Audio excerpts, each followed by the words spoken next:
Let's see here. How's everybody doing today?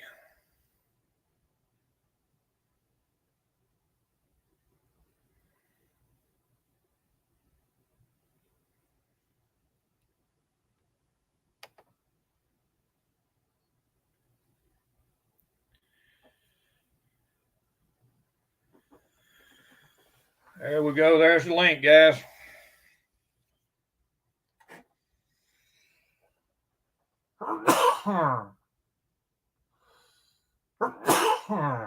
Excuse me. There's the link, guys. Come on.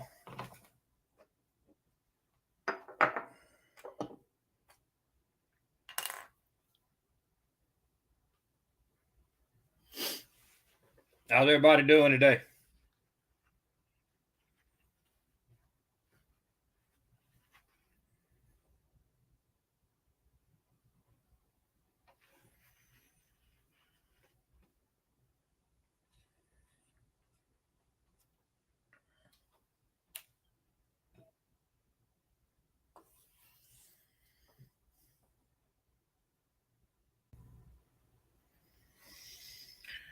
There's my old good friend, Mr. Terry at the Hobby Barn.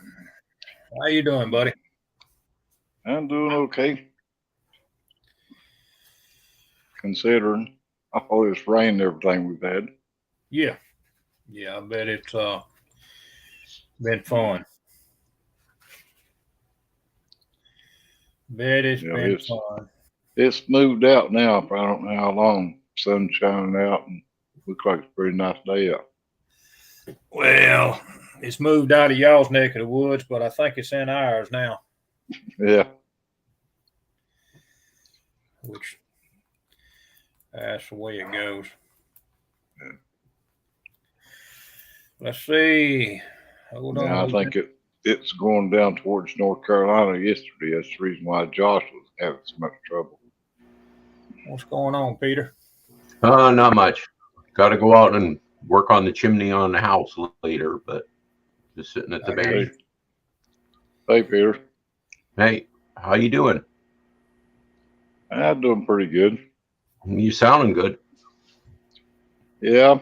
Well, I had to go to the hospital Thursday, but wasn't nothing. I mean, it didn't have to stay or anything. It's just my carbon dioxide got built up too much in my lungs and having trouble breathing. So they had to go in and give me enough oxygen to flush it out. My oxygen machine will only go up to 6, and their machine they can go up to 15 if they need to. And they can force more air in me, and my machine will put out. Excellent. That don't happen very often, but What's up, Jeremy? The intake presents by Mike's Model Shop. What's up, Mike? Hey, Brian. It's the Terry and Terry show. The Terry and Terry show. That's right. Yeah, Jeremy.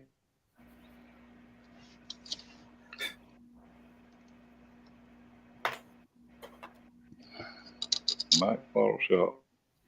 Hey, Mike. I've been watching your videos this morning.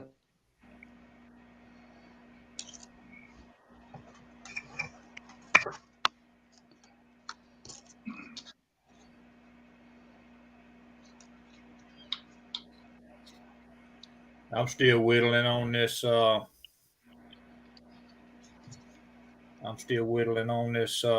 Bumper. The other Josh wanting in, Terry. Is he? Let's get him in here. Yeah, he said, "Let me in." Come on in, Josh. How you doing, buddy? What's going on, guys? Hey, I seen your video earlier. Ready Cool. to get that Saturday Meet the Modeler going again, huh? Yeah, I'm gonna try to start it back up in September. Yep. Yeah, I miss getting to watch it. Well, I mean, this summer I it was just going to be hard to do it every week and have life too. Yeah. Well, I don't blame you. I'd take Yeah, off what too, it is, just during this summer, to be able to, spend time with your family and get out and, vacation and stuff like that. And Yep. yeah, I don't blame you a bit. And I know exactly where you're coming from, because when I had my radio station, it kept me tied up all the time. If I wasn't broadcasting on the air, I was looking for songs or music to get ready to broadcast, for my show. My show would last like 3 hours at a time. And sit there, half a day just trying to find enough music, to make up for that 3 hours that you're going to be on the air. And then when that show was over, be getting ready for the show that was coming on the day after, a different genre of music. And, it just takes up a lot of your time. Even a lot of people don't realize it, just even like YouTube here, a lot of people, they think, all you do, you come on here, you make a video and that's it. They don't realize the work that actually goes in, it's in the background that goes into it, just to get that video on the air. Yeah, for real. And the same way with, doing that music, they think, oh, hell, you're a DJ. All you do is play music. That, how hard could that be? Well, it's a hell of a lot harder than you think. Well, DJ and radio guy are two completely different jobs, though. Well, yeah, but you're still, it's taking up your time, sort of getting at. I mean, just like you was talking about, doing the interviews. Mhm. You're still having to get out there and find the person that you want to interview. You've got to sit down and figure out, the person you are going to interview, what questions you're going to ask them. So you got to plan all that ahead. Most people don't just do that on a whim, which I guess you could if you're good at it, but most people, if they're going to do a interview or a talk show like that, they pretty well know ahead of time what they're going to ask. Yeah, Brian, it's a problem.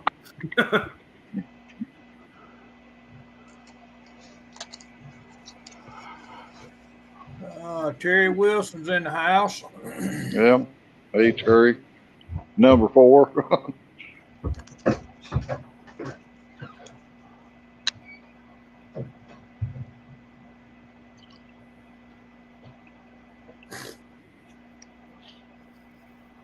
Brian said, God, Josh, just take a swig of diabetes.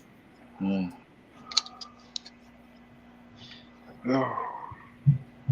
Yeah, one day I'll quit. One day.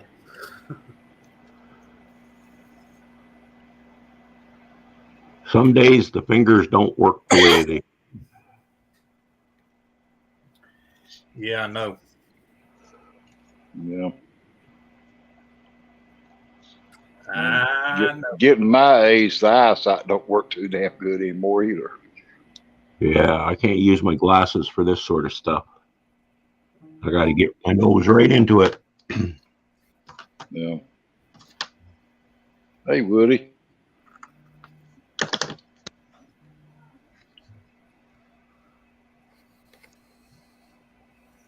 Okay, come on, get in there. Working on, Peter. 148 scale, World War I airplane. SA. See the wing laying there now. Yeah, well, that's the one with the cockpit on it, but it's this thing.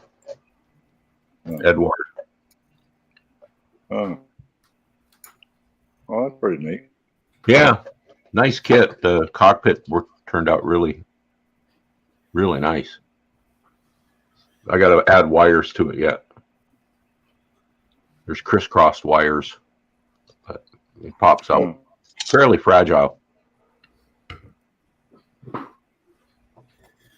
Got wood and metal garage in the house.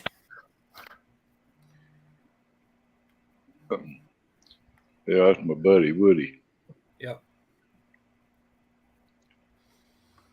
There's parts of the fuselage half that are aluminum, So I need to mask off the wood part and paint the aluminum. I should just brush paint it because nobody's really going to see it, but Yeah. I don't know. It's like this thing. I don't know if you can see it, but there's an oil tank right here. And then there's a cover plate on it. So, I mean, if you stare down from the cockpit, you're never going to see this tank. So I don't know why they include it, but I put it in. Yeah. Do silly things like that. That's why I never get anything done. Yeah, it being that small, it's not like it's really, going to show it that much. Yeah. Yeah, it's just completionist, right? Just got to get it, build it like all the parts. Got to use all the parts. Oh, yeah. You never see them. What's up, G4? Oh, that's a new channel name. I've heard that one before. Yeah, I was going to say, you got people in here, Terry, that I ain't seen before. Yep. He's new to me. Hello, G4, whoever you are. Yep.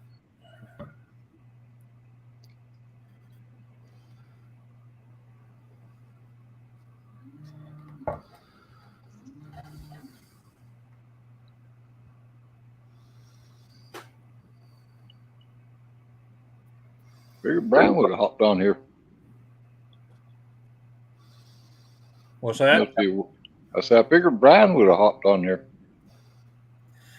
He may be working on Pappy's Camaro. I know Fred sent me a text earlier, said he had some, said he was going to sit in the background. He said because he said, let me see what it said here. He said going to run live stream in the background and stand watching in the chat. He said got some intel about a hostile JP wanting to crash. Wait, what? Yeah. I don't know. I know what he's talking about. You do too, Terry. I probably do, but it just ain't hit me yet. Just think about JP. Yeah. Oh. Gotcha. Now you got it. Got it. No more explanation needed. Yeah. Yep. Now, where did my liquid mask go? There it is. Cool. All right, Jerry. Pappy's got you 6 anyway. That's right. We got fuel wanting in. Oh, there he is. Talk about him when he'll show up. What's up? Hey, Brian.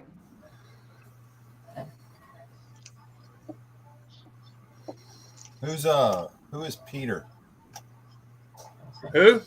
Peter Bergs. Peter Bergs. Yeah. I don't show up very often. Yeah, most of the time, Peter just stays in the chat room. You don't never see him in the hangout for it. But today he decided he's hanging out. Yeah. Because I actually got something going on. I'm trying to remember if I got you subbed. The name sounds familiar though, Peter Bergs. Yeah. I don't put out a lot of videos. Too busy. Yeah. I'm gonna look it up too because I'm gonna make sure. I know I've got him subbed. I've had Peter subbed for Pretty a long sure time. I do. I knew exactly who it was after he said the last name. Yeah. The name sounds really familiar. Yeah. Sometimes go by the Kit Butcher. Well, look at my desk. It's Butcher. I was just trying to remember whereabouts you from, whether it's over in England or if you live up in towards Michigan or up that way. Alberta, Canada. Well, I know there's one You of was the getting other. close, I mean, wasn't you, Terry? yeah, I know that it was somewhere, that wasn't, I didn't think it was in the United States, but put it that way. Yeah, it's another I was, place nobody goes. yeah, just another one of those Canadians, as they say. Yeah. Let's see. Oh, we got several Canadians that come in here. If you go on a British chat show, you're just the colonists. Yeah, News from the colony. yeah. Well, there is a Peter that comes on every now and then. It is from over in England, Yeah. but I can't think of what his last name is. Okay, there you are. Yeah. Yeah. Yeah, I don't put out a lot. I'm busy now at work, and I got to commute now, so there's not a lot of free time. Maybe that's what I was thinking. Don't you work for like the gas or the oil company or something other than you travel a lot down towards Ohio and places? We have a refinery in Ohio, but I don't travel much Okay. anymore. All right. Well, But yeah, that's where I was getting that down being in the United States part from. Yeah. I thought, yeah. I remember now. Yeah, I might have to spend some time in Superior, Wisconsin, Duluth area this fall, but we'll see. Yeah.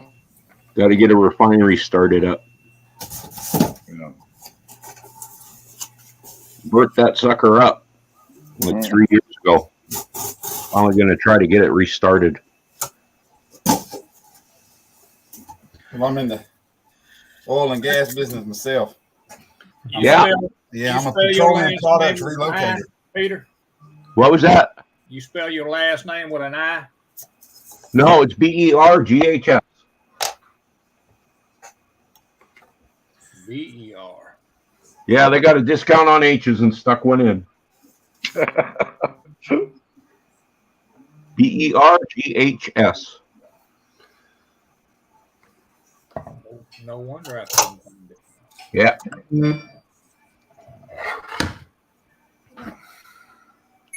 And still can't find it. Wait a minute, no. Let's see. Well, Peter didn't check. I was going to say I could put a link up there, but undoubtedly I don't have him subbed. let me see if I can. Let me put a comment in. Yeah. Put a comment in the chat room, and I'll bring it. I'll go get his link, or I'll get the link. Oh, that's cool. Huh. Right there. That's cool. I do not have Peter's sub, but you do have a sub now. Excellent. Thank you. You won't get overwhelmed by postings, that's for sure. Well, guys, this is what let's see. You bet your sweet ass. There you go. There's the link to his page. I Anybody got it. wants it? Let me see. Fred just sent me another text. It says, let's see. You bet your sweet ass JP is lurking. Okay. James Wong, what was rude? I must have missed it. Yeah, I missed it. I must have missed it. Whatever he's talking about myself. And Or that was rude. Yeah. Well, what's the language? Oh, who the hell does he think he is? George Hannell can do what the fuck you want. Don't ask me. Yeah. And there ain't nobody ever said model building didn't have cuss words. You can't build a model without using cuss words. It's just not possible. Yeah. stay in the lane. You build one, though. You build one. Should have heard me You last build- night cussing that photo etch. Yeah. You build a model long enough, you're going to cuss. Well, I know, James. If the language is getting to you, then don't listen. Yeah, he ain't got to worry about it. He ain't listening no more. His ass is gone. I know it's your channel, but still, that pissed me off. You come on there, Well, watch what you say. But fuck you, goddammit. Look. You a moderator. You can get rid of him just as fast as I can. Well, that's Y'all why you made. I still was That's why you made me one, I guess. Yeah. I still was pretty wondering much. what he's talking about. Yeah, I don't know. I didn't hear you say anything out of the way that we don't normally say anyway.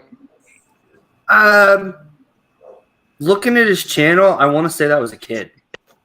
Probably. Well, that Bill Party says it was using the F word.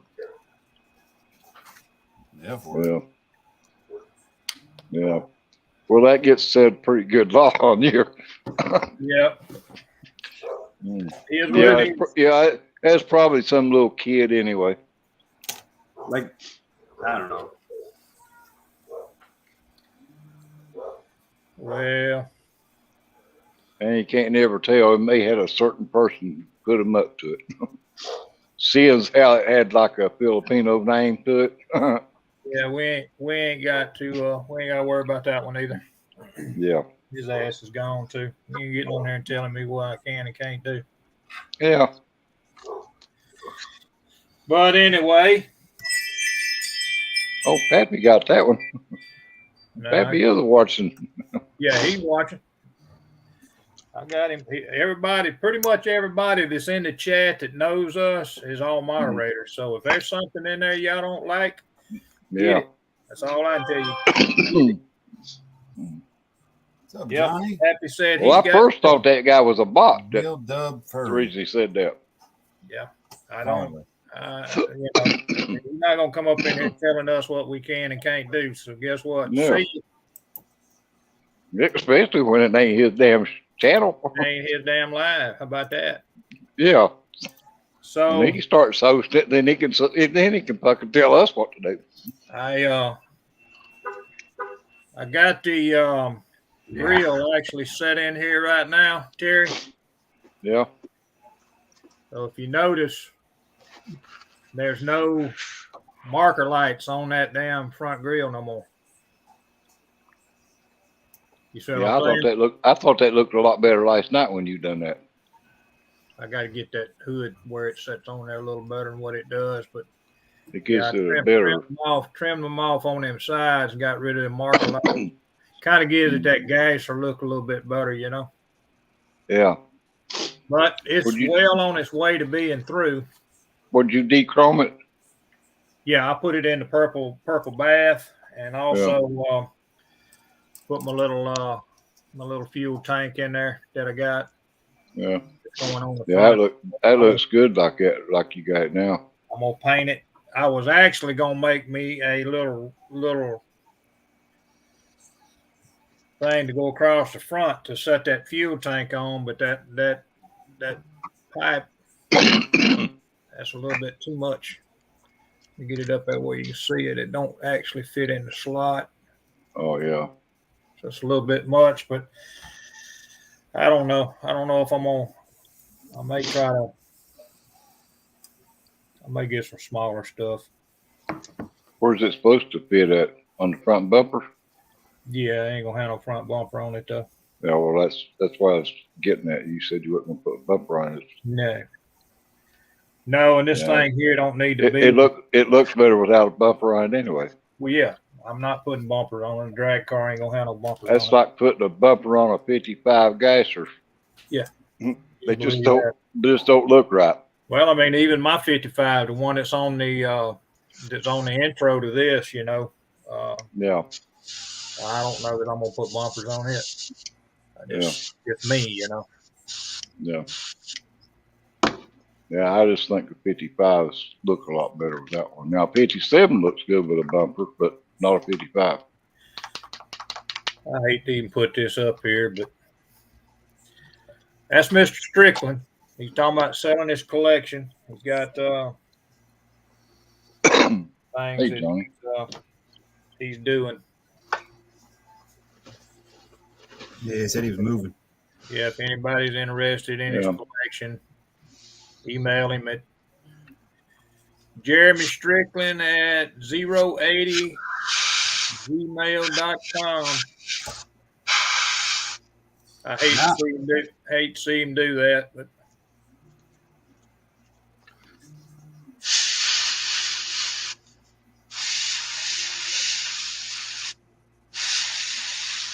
I'm getting to the point where I might have to do what Terry 2's doing. Go rent a What's storage that? building. yeah. Well, I got news for you, cuz. I ain't putting nothing else in that damn storage. Nothing. Done. That's a slippery slope. Once you get one of those, you just keep buying kits. Brother, let me tell you something. My storage there's a video on my channel right now with my storage. And if you got the time that you can go back and look at it, it says stash and what did it say? Stash and something else. Let me look it up. I'll tell you what it says. I don't remember what the title of the video was, but damn, there's a shitload of it in there. There's a shitload of it in there. Just as soon as you raise the door up, it's looking right at you. Shit everywhere. Out here, we use shipping containers. Yeah. 20 footers. Used one. Great. I've got 2 of them. Mm. Yeah, the only thing I don't like about a shipping container, if you don't put some AC in it, it kills them kits, man. Yeah, what? That's what Matthew from Model Car Video. That's what he got his hobby shop made out of. I mean, he's got an air conditioner in it too, though. Oh yeah, you'd never be able to stay in the damn thing if you didn't. Yeah, but the thing is, it ain't good for them kits. Them kits will go bad. It'll melt them. But even and in the winter time, well, down there where he's at, I don't guess winters is all that bad. But here, that plastic would get awful damn cold. Yep. The name of that video, Peter, is Stash Collection at Storage. Yeah, I watched that. That was impressive. Yeah. Too much shit. Yeah, I'm running out of space again. Oh, I ain't out of space. I just had to get rid of some of what's in there. And a lot of RC radio controlled stuff up in there. And the airplane stuff I don't really do anymore. And I've got... Yeah, I like that J3 Cub. Yeah, I got 2/4 scale J3 Cubs and a 3rd scale J3 Cub sitting in there that need to be finished. I could probably sell it and get $500-$600 for the one that ain't finished, because people's looking for them 3rd scale. Plus, got 2 motors to go in it. Just too much stuff. Yeah, too much. Yeah, and all of that, you got all them damn RC cars and stuff in there too. Oh yeah, ain't no doubt. Ain't no doubt, buddy. That's why I'm saying. What is a Stearman? What is a Stearman? It's a biplane. Okay. It's got the old. I think it's got like a 7. I want to say it's a 7-cylinder radius motor on it. Oh, that's an RC. Oh wow. Okay.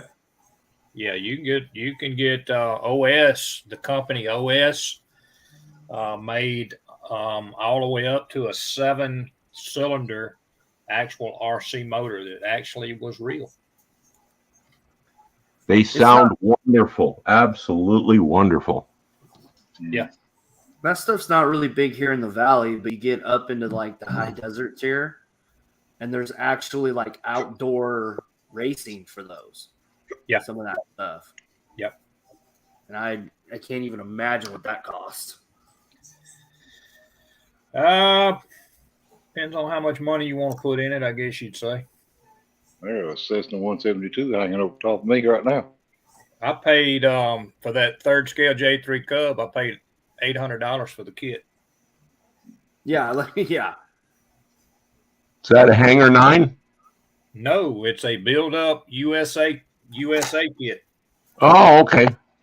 It's actually when you looking at that video that the one that I point out that is sitting on that little old kind of like a curio cabinet in there. That's a third scale. Okay. Yeah. And then the wings and all of that are inside that curio case, the tail section and all that. I like them with the flaps and everything, and you can short takeoff and landing. Yeah. You know, put Alaska tires on it. Yeah. That's really neat. This one, I mean, I went to a little extent on finding what I wanted because I was actually after the pneumatic tires. A lot of them have just hard tires. Yeah. I have the actual pneumatic tires that blow up. Yeah. Okay. A steerman, Johnny? What's a steerman? That's what I was just telling me. That's that biplane. Oh. There's actually a guy down here on the Roy Ray Airport. It's a grass field that's got it, and he's also got a Navy. I want to say it's a T-26 or 34, whatever the hell that thing is. It's a trainer plane. It's actually a plane that they used in the Navy way back. The steerman. What up, Too Tall? What's up, Too Tall? What's up, Taylor? I guess I can go down here and click on this again. We got one more spot available if anybody wants it. Put it back up. Got one more spot there, guys, if anybody wants it.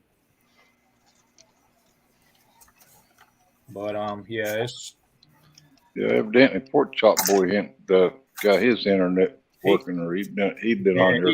He called me earlier and told me that he went to town and he ran across one of the internet guys and said that they was hoping they was gonna have him done, and then they said somebody set something on the ground on top of a darn fiber optics line and tore the line all to pieces. Yeah. Back in and redo the fiber optics. That sounds about right. Yeah. Good help's hard to find. Yeah. Yeah. Absolutely. Sent me a chat message. Oh.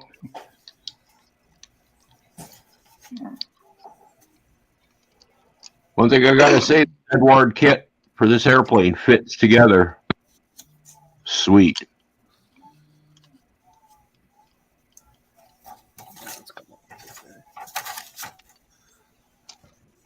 Really nice. Fit together pretty good. Yeah. I like those older planes like that. I think he looked neater than shit. Yeah. Lots of rigging. I'd love to get me mine back out. I got one that I started a long time ago. It was a jet, and I put it up, and it's in the storage. And I don't forget which one it is. I just like building different stuff, you know. I mean, I'm not trying to hang up on one thing, but still, I mean, I love doing the cars. Don't get me wrong, but it's like every now and then you just want to build something different. Yep. Well, I guess in a way it keeps you from getting burnt out so quick, you know, building the same thing over and over and over. Right. That's why I always like, you know, building big rigs, you know. Yeah.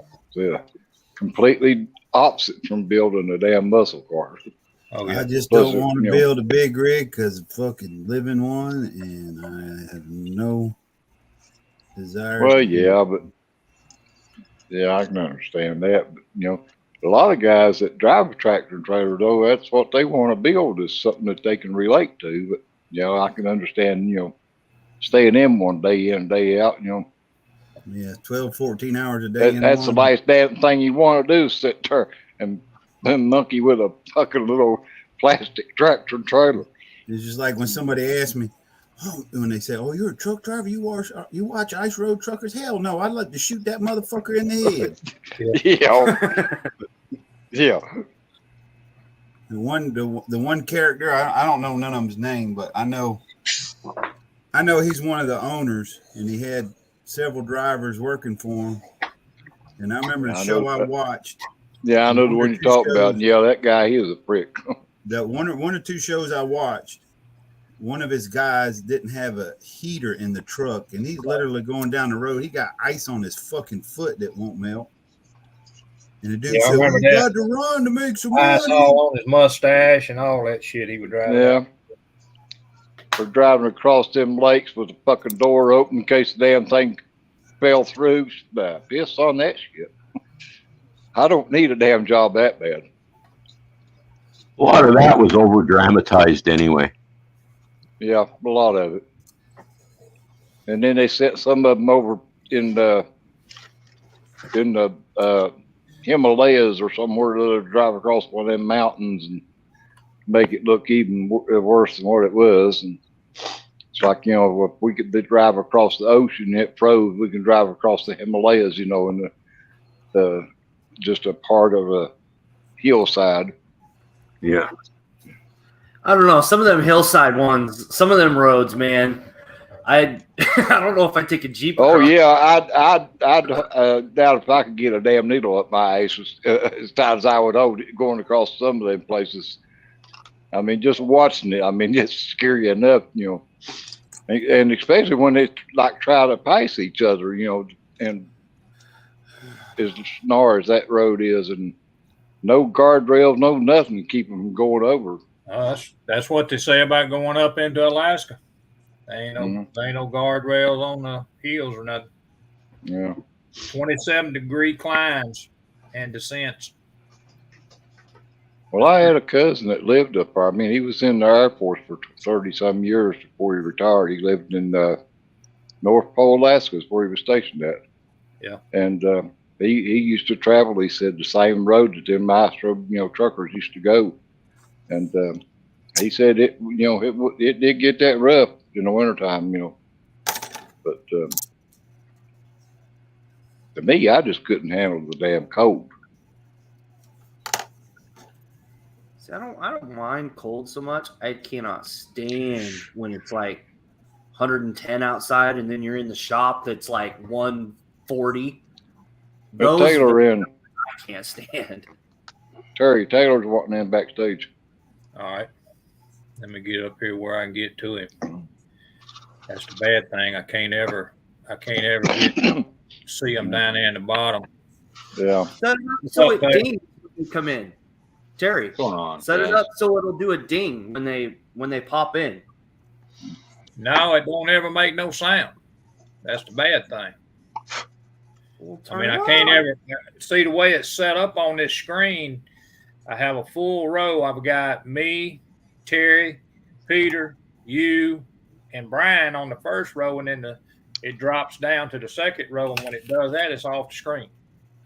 You guys hear me all right? Yeah, hey Taylor. Yeah, I can hear you. Yeah, I'm going to dip off anyway here. I got to get some honest work done.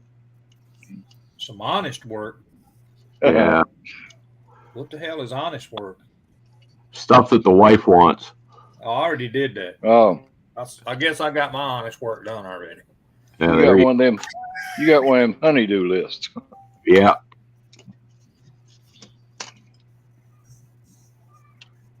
That glue joint broke.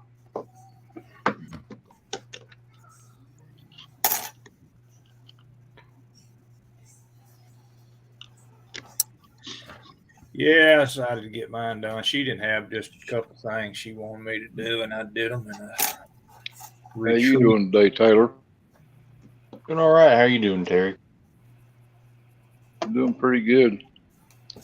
Now this rain and humidity, everything's moved out and back to being able to breathe again. That's good. It's good news. Yeah. It was a little rough last Wednesday and Thursday, but and then yesterday it rained all damn day. Yesterday. Are you still taking that medicine they give you for your heart rate? Yeah, it's still staying, you know, still keeping it good. Well, it's just like when I was in the emergency room that night. my heart rate was like around 48. Yeah. Ooh. My heart, was, well, actually they had that, heart monitor thing hooked up to me, and a couple of times the machine went off because it dropped below 45 on my heart rate and set it off. But yeah, that medicine, it's made all the difference in the world as far as keeping my heart rate slowed down. And with it slowed down, it slows my breathing down. I'm not out of breath, so easy. So easy. Yeah. I mean, it's like, that'd be like you or anybody else take off running, and you start getting out of breath and you start breathing real hard, then your heart beats, faster, and it makes you breathing harder. But where your heart's, it's like the walking, your heart rate stays calm down, and so is your breathing. So that's pretty well, what that medicine is doing for me now. It's Terry, keeping my heart. My lungs and ticker might be better than yours, but I'd be damned if I'm taking off running any fucking way. I'll just say this. I'll say this in defense of old people. I'd be out of breath in 20 feet. Oh, yeah. Yeah, I couldn't run if I hadn't, even if I get that lung transplant, I ain't going to be taking off running over. Yeah. I would be able to walk a little bit further than what I do now. I hated doing the mile in high school. I always cheated. I always ran the straights and walked the corners. I guess the track was circle. Yeah. Well, it was 4 laps to a mile, so.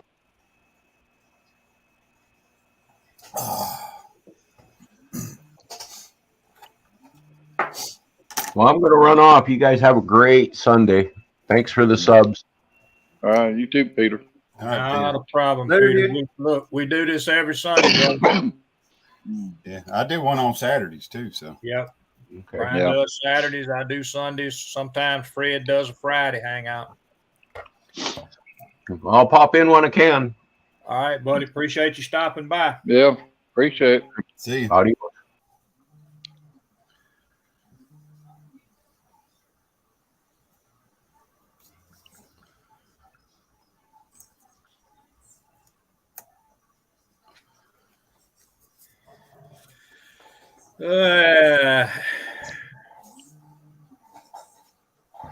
That link's still up there. They can see it. Anybody else want to try it out?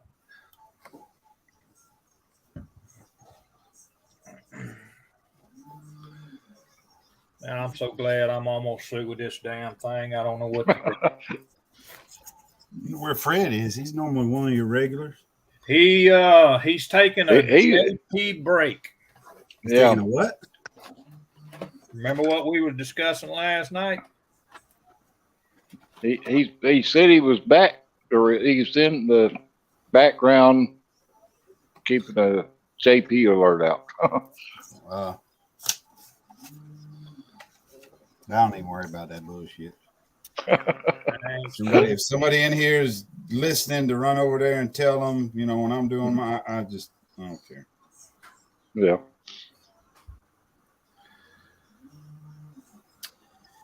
Yeah, I don't study all that shit either. Yeah. I cure less. I don't bring up his name.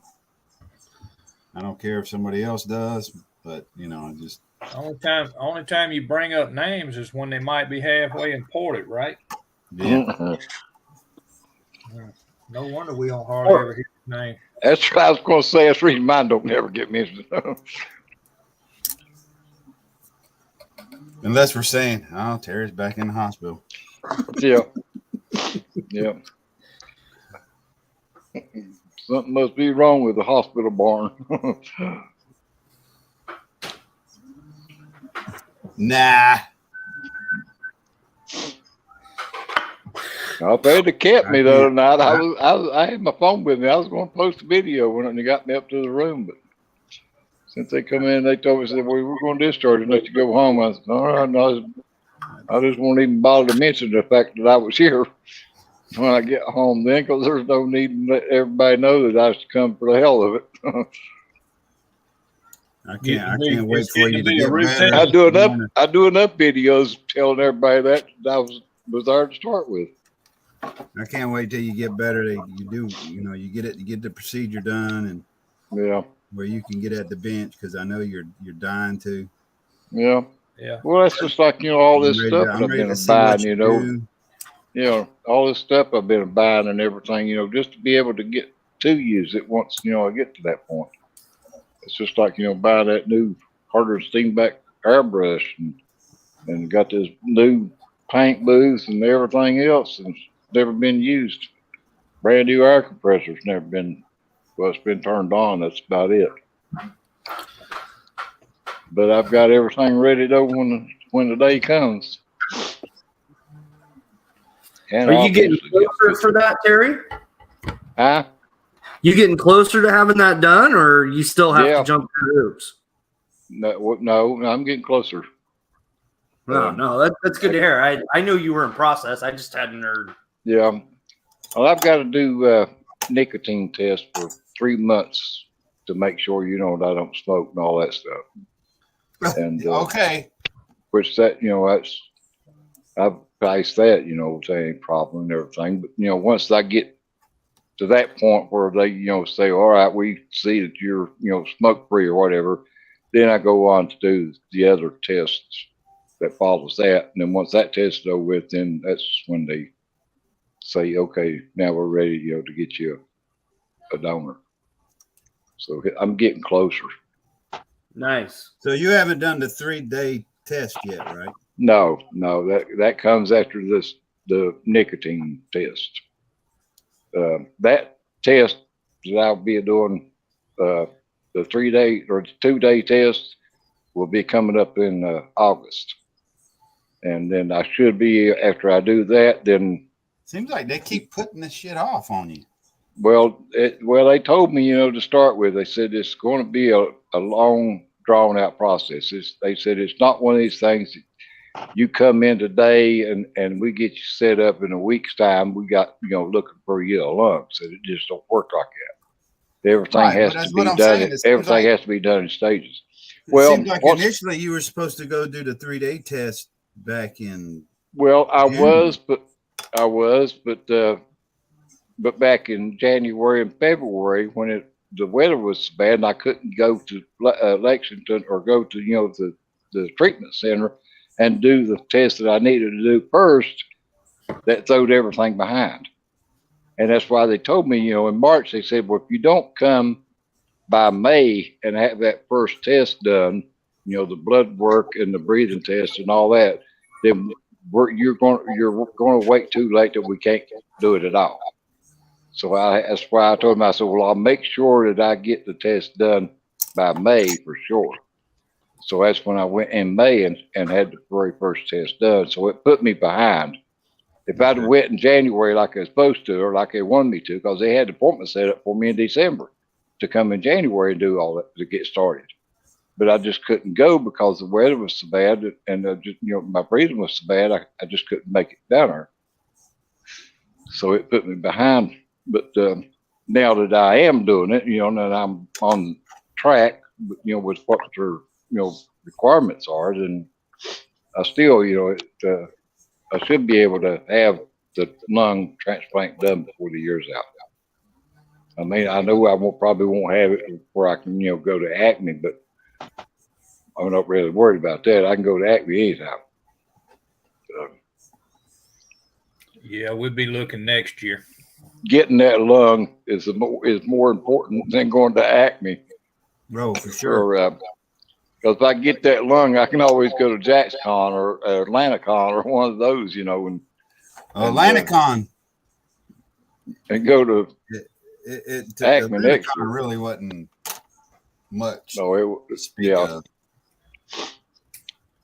But being up by Kentucky, there's a couple shows up by you every year, right? Well, yeah. I mean, they just have one down in Louisville there at Wonderfest.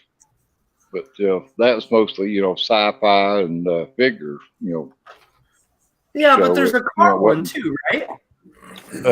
They probably are, but I've never, the old Tim Brown, he knows where all of them are, Terry. Oh yeah, Tim knows where they all are, and he goes to every damn one of them too.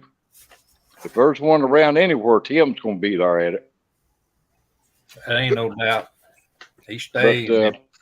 But where I've just, been out of the, building and stuff, and then I don't build, anything, to enter in contest start with. They probably are a lot of shows, like even around Lexington, that's close to me now, that I just don't go to or know about. I know Tim videoed one or did a video here. It's been about a month ago when it was done in Cincinnati, Ohio. But Cincinnati's only a couple hours away from me where I'm at right now. I could be in Cincinnati a couple hours. Yeah, don't make AtlantaCon. Don't plan on AtlantaCon being your first show, Terry. Yeah. I'm gonna tell you that now. But I mean, I'd like to be able to make it to Acme because I can be to Acme because I looked it up the other day. From right here where I'm at to Smyrna, Georgia, there at the hotel, it's 6 hours and 9 minutes exactly for me to drive it. Oh, okay. So I could, 6 hours is not that far, for me to drive. I mean, hell, I've drove from here to Myrtle Beach, several times, and it take 12 and 14 hours and not stop. But 6 hours is not that much of a ride. So all I do is take off and head down 75, till I get there.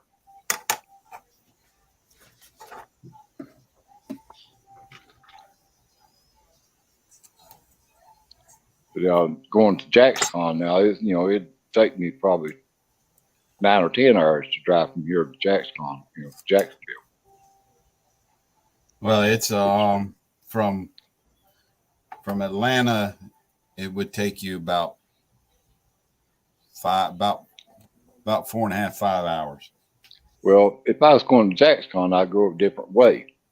I'd go right here where I'm on 64. I'd just take 64 and run it straight back over to I-95 and follow I-95 back down to Savannah that way. Out of take 64 back over to Richmond, Virginia, and then cut down I-95.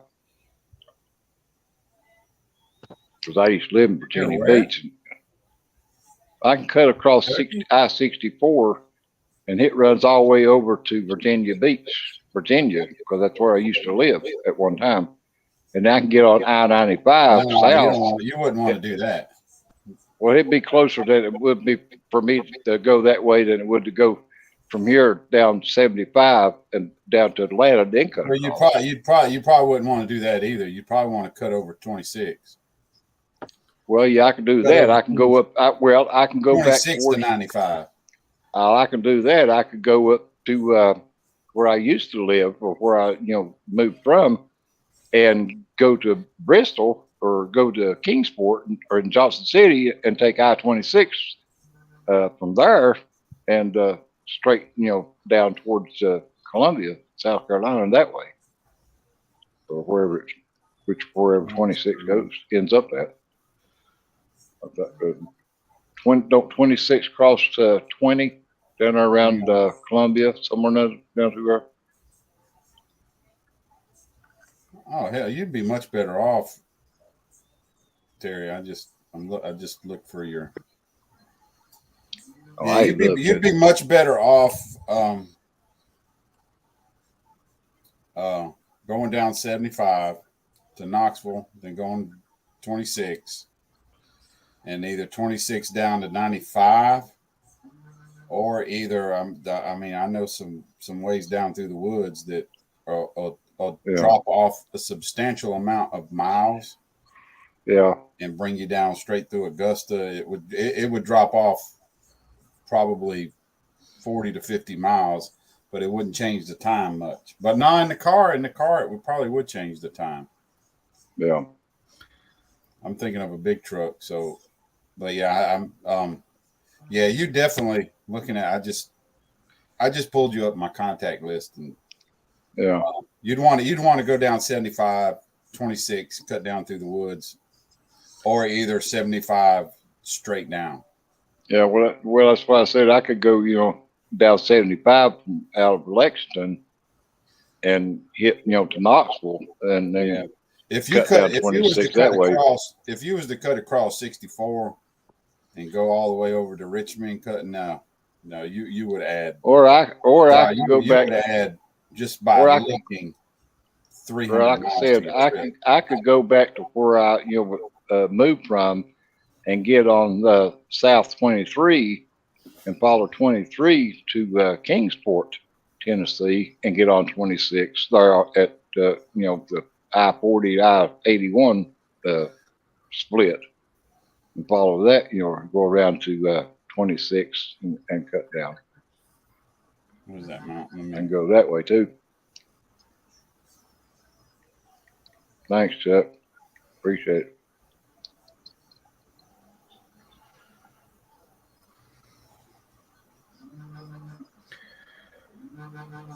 Directions from.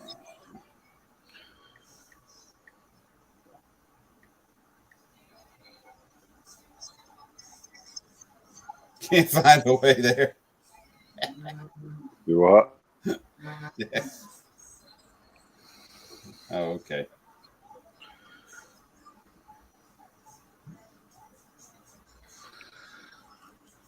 Let's see.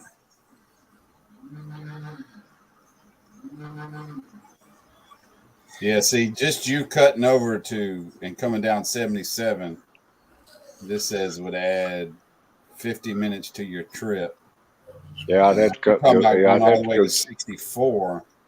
That would add. I mean, all the way up, 26 or what is it, 64, all the way over. Well, yeah. Well, yeah, I could run 64 from where I'm at right now, because 64 is just about a mile out here from my house. Right. I could take 64, but the only thing is 64, I'd have to get there at Whitwell, Virginia. I'd have to, get on 77, run it back up and over, and get back on 64 again to run it all the way over to.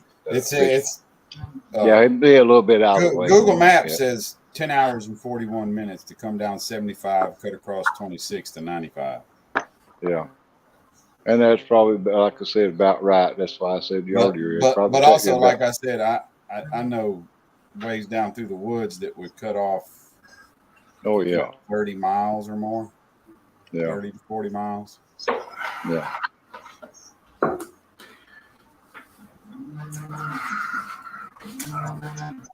But if I get in shape into where I can actually go to JaxCon, JaxCon's in February, ain't it? Somewhere around there. Yeah. JaxCon's a pretty big show. I was impressed with the amount of. Well, I know as for you, Matthew and his daughter and all of them, where everybody won those medals. David Chin flew in. Yeah, even David Chin. Yeah, he come down there at JaxCon. Yeah, he didn't even tell anybody. He just showed up. Yeah. He said he heard my voice. He said, I didn't know voice. And I turned and looked at him, and I was like, David? I was watching his video that he had posted of him, getting on the plane up there in New York and everything, heading that way. And then going to the Hobby Lobby and everything after he got there, Hobby Town, USA, or whichever one he went to, and got his fried chicken and everything to take back to the Publix fried chicken. Yeah, the Publix. Yeah. Yeah, I'd like to meet him, but I'd like to meet a lot of y'all. David was a super nice guy. He really was. He just seems to be, because any time that I post a video or whatever, he's all the time commenting on it, and ask me how I've been and how I'm doing stuff. And I appreciate that. Really, it's funny that I told myself, boy, you sure don't look like you sound. Well, I was going to say, if you didn't know, what he looked like and just went by, listening to him on his videos, you'd never know, if you met him at one of those model car shows, you wouldn't know who the hell it was.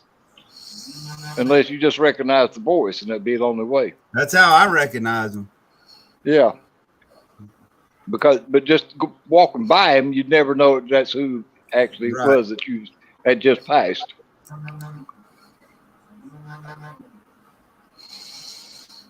Yeah, he's not your typical. I don't want to say high strung, but more high energy Yankee. Like Mac, real fast talking and It always sounds like, Talking I 90 mile a guess minute. Matt's kind of got that tough guy attitude, Yeah. He's like a lot of to me Yankees have, a lot of Northerners have. Yeah. Well, most of them, the problem I always had is they talk 90 mile a minute and you can't understand what they're saying. Yeah, I know. With a Boston, which I guess accent. I just used, us Southern people, we talk so damn slow, everybody can keep up with us. How you doing, Chuck? I didn't even see you on there, buddy. Trying to get these door handles and all cleaned up, this hood ornament cleaned up for this 54. I'm gonna have a hell of a time finding these in this in this bath. Because I ain't cleaned the bath out from all the chips and stuff. Keep hearing something other in the background of vibrating. Somebody wanting in or something. You might be hearing the printer. Oh, that's okay. What That's what it is. That's what it is. Yep, that sounds about like it. Printing. Yeah, I'm trying to print a bust out for Kill's next. Sorry about that, Robert. Robert Hall. Yeah. Brian's one started it. Do what? Robert said, wait a damn minute. Said, I resent that remark about the northern people evidently talking a mile a minute. Oh, Robert Yankee. Yeah, evidently. Yeah, and that's kind of the way I feel Southerners live their life. They uptown, up, north. The cities are so big. Until some Southerners get into a car and they freaking lose their mind. Yeah. What are you trying to say? They can't drive? Pappy's wanting. No, they just have to drive fast as hell. Pappy's coming. Let me get out. Yeah, he said let him in. Let me in.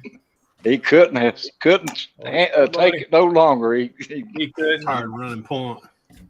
Yeah. What's up, Fred? He done played bodyguard long enough. He said, fuck it, I want in. I'm ready to kill somebody. What's up, Fred?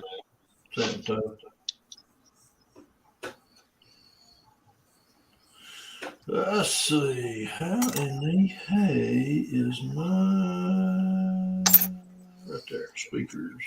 Whoa, that's too low.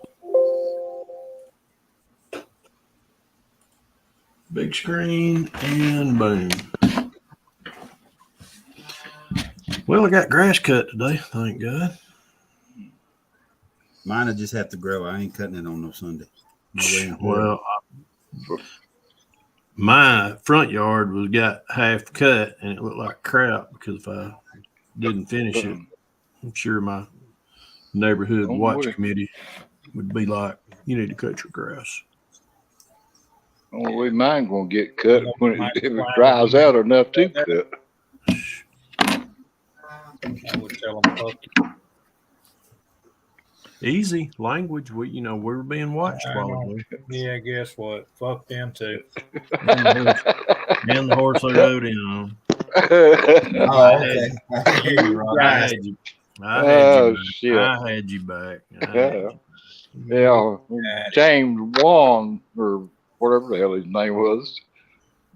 Wong your ass out of here. I'm here telling us. You don't want to listen to us. By God, you better stay the fuck away. Yeah, you better learn.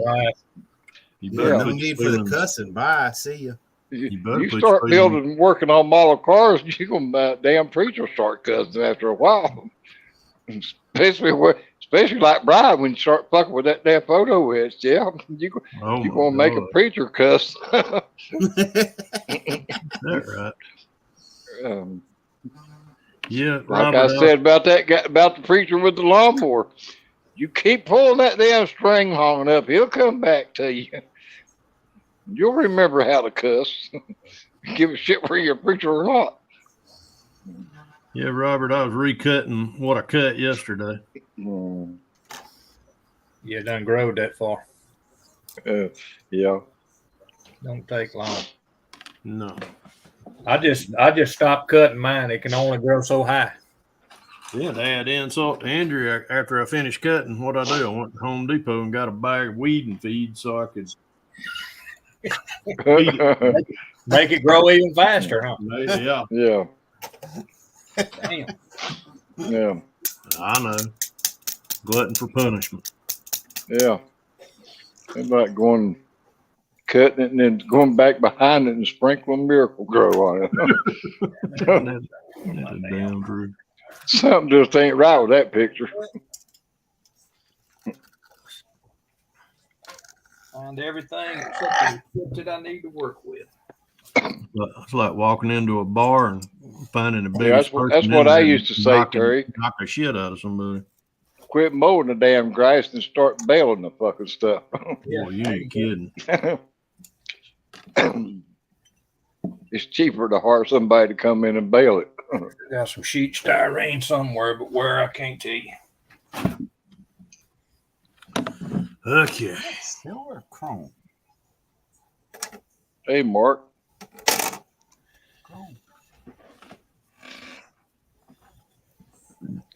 What's going on, Mark? What's going What's on, up, Mark?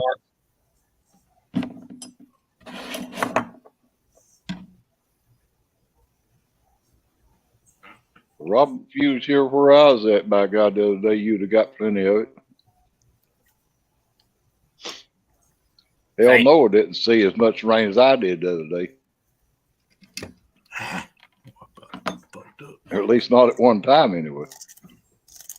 At least his was stretched out over 40 fucking days. This one come the other day, by God, come all at once. We got 40 days of rain in one day.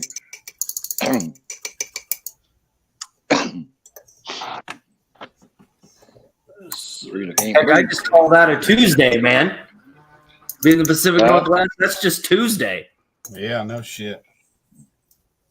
Oh, yeah, I know up around Seattle and up that way, you know. Shit, a day goes by, it don't rain there. And it's funny. It's funny when they say when it snows in Seattle because it's not common. Yeah. Yeah, that's about They as got hammered this common year with as it's snow. snowing down in Georgia. Or having a blizzard down in Georgia. Remember we had that one? Yeah. I had a cousin that was stationed there in Seattle in the Air Force. And, up around Mount Rainier. And he said they wasn't a fucking day went by where it didn't rain. We Well, here in BFE, Kansas, they at least experience the weather. You experience all 4 seasons in one day. Well, you can do that here in Georgia too. Oh yeah. Yes, they got a saying here in Georgia. If you don't like the weather, wait, it'll change. Yeah, just wait a minute. Yeah, that's what we used to say. Just stick around a few minutes, it'll change.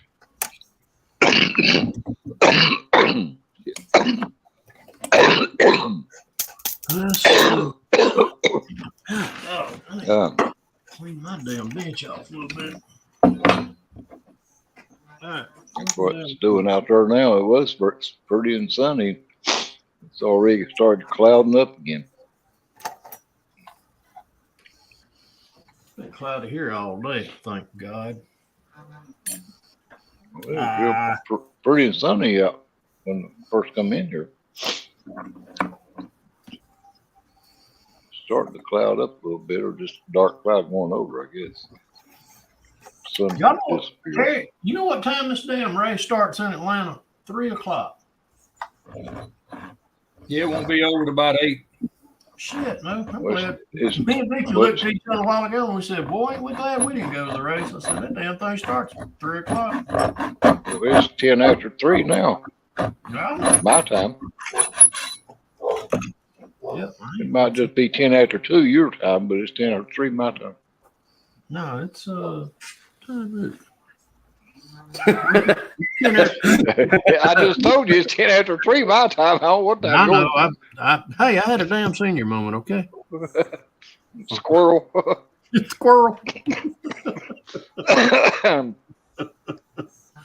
Oh man. Yeah. Yeah, Robert. There's usually 2 months out of the year where it doesn't rain here, and it up in the Pacific Northwest. Yeah, that's very true. Yeah. Man. Yeah, it's like the opposite of Florida.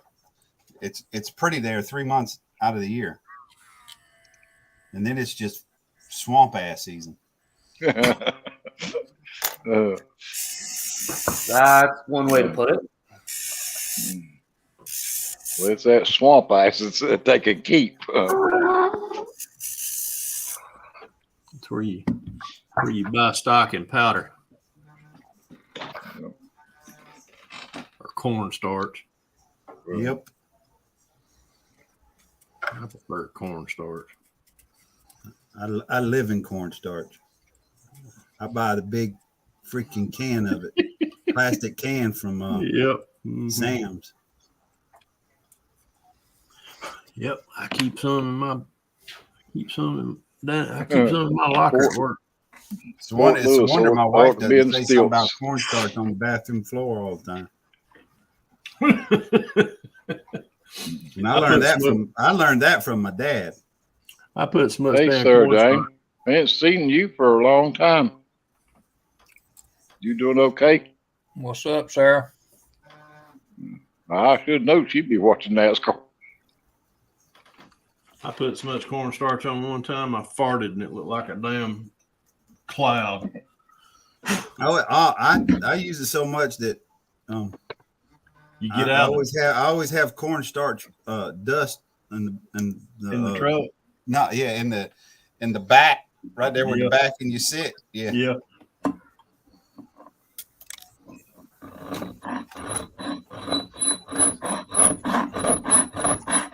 Love me some cornstarch. That's bound to be a pappy of sawing logs again. Oh, that's Yeah, I'm sawing. I'm sawing aluminum today. All right, I'm done. I quit. Got cut some lumber. Yeah. Damn it. I don't think they even have a knife that big. Let's see. How in the hell am I going to do that? Very carefully. Yeah, Fort Lewis, I think, is where my cousin was stationed at. Fort Lewis ought to be on stilts. Isn't that the truth? Yeah.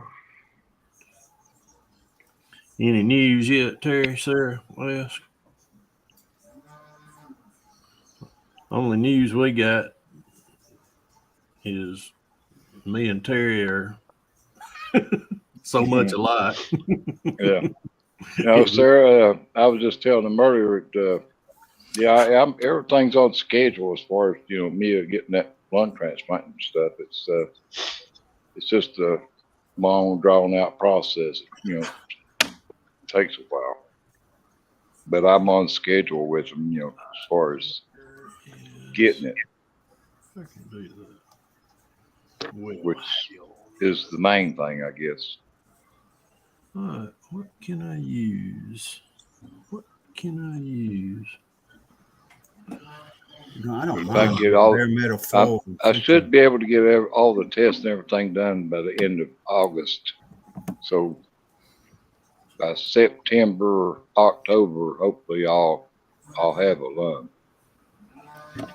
So before the year's out, I should be able to get to transplant and be able to recover, if everything goes okay and they don't have too much trouble finding me a donor.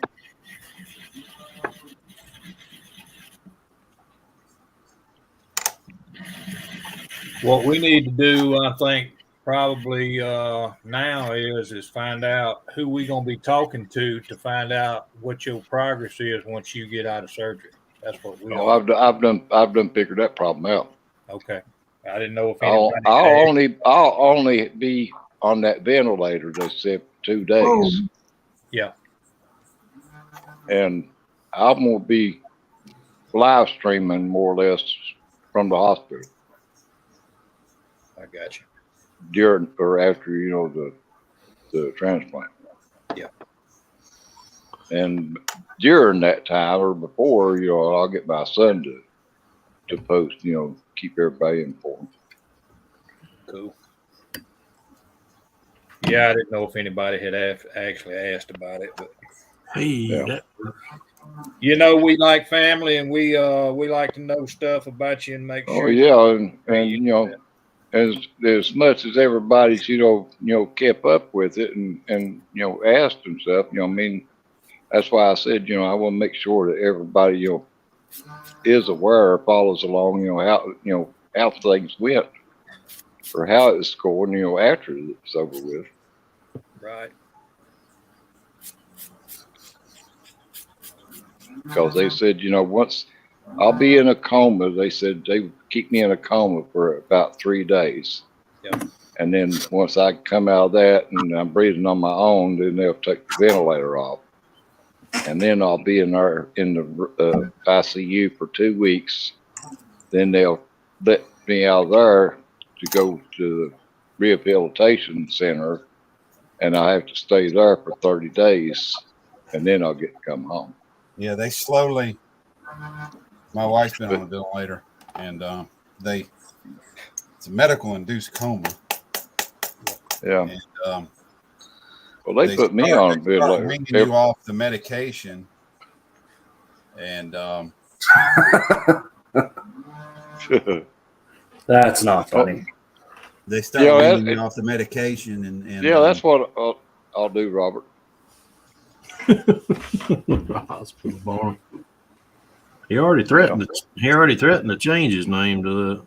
Yeah, I'll just make me a new channel. That way I can keep my modeling and my lung transplant separate.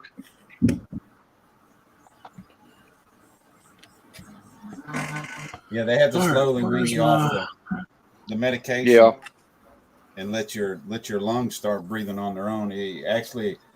You're completely out when they put the tube in you, and you're a little conscious when they take it out of you. Yeah, you got to be awake when they pull it out. But that's what they told me. That they would take me out of the coma, and make sure I was breathing on my own before they actually took it out.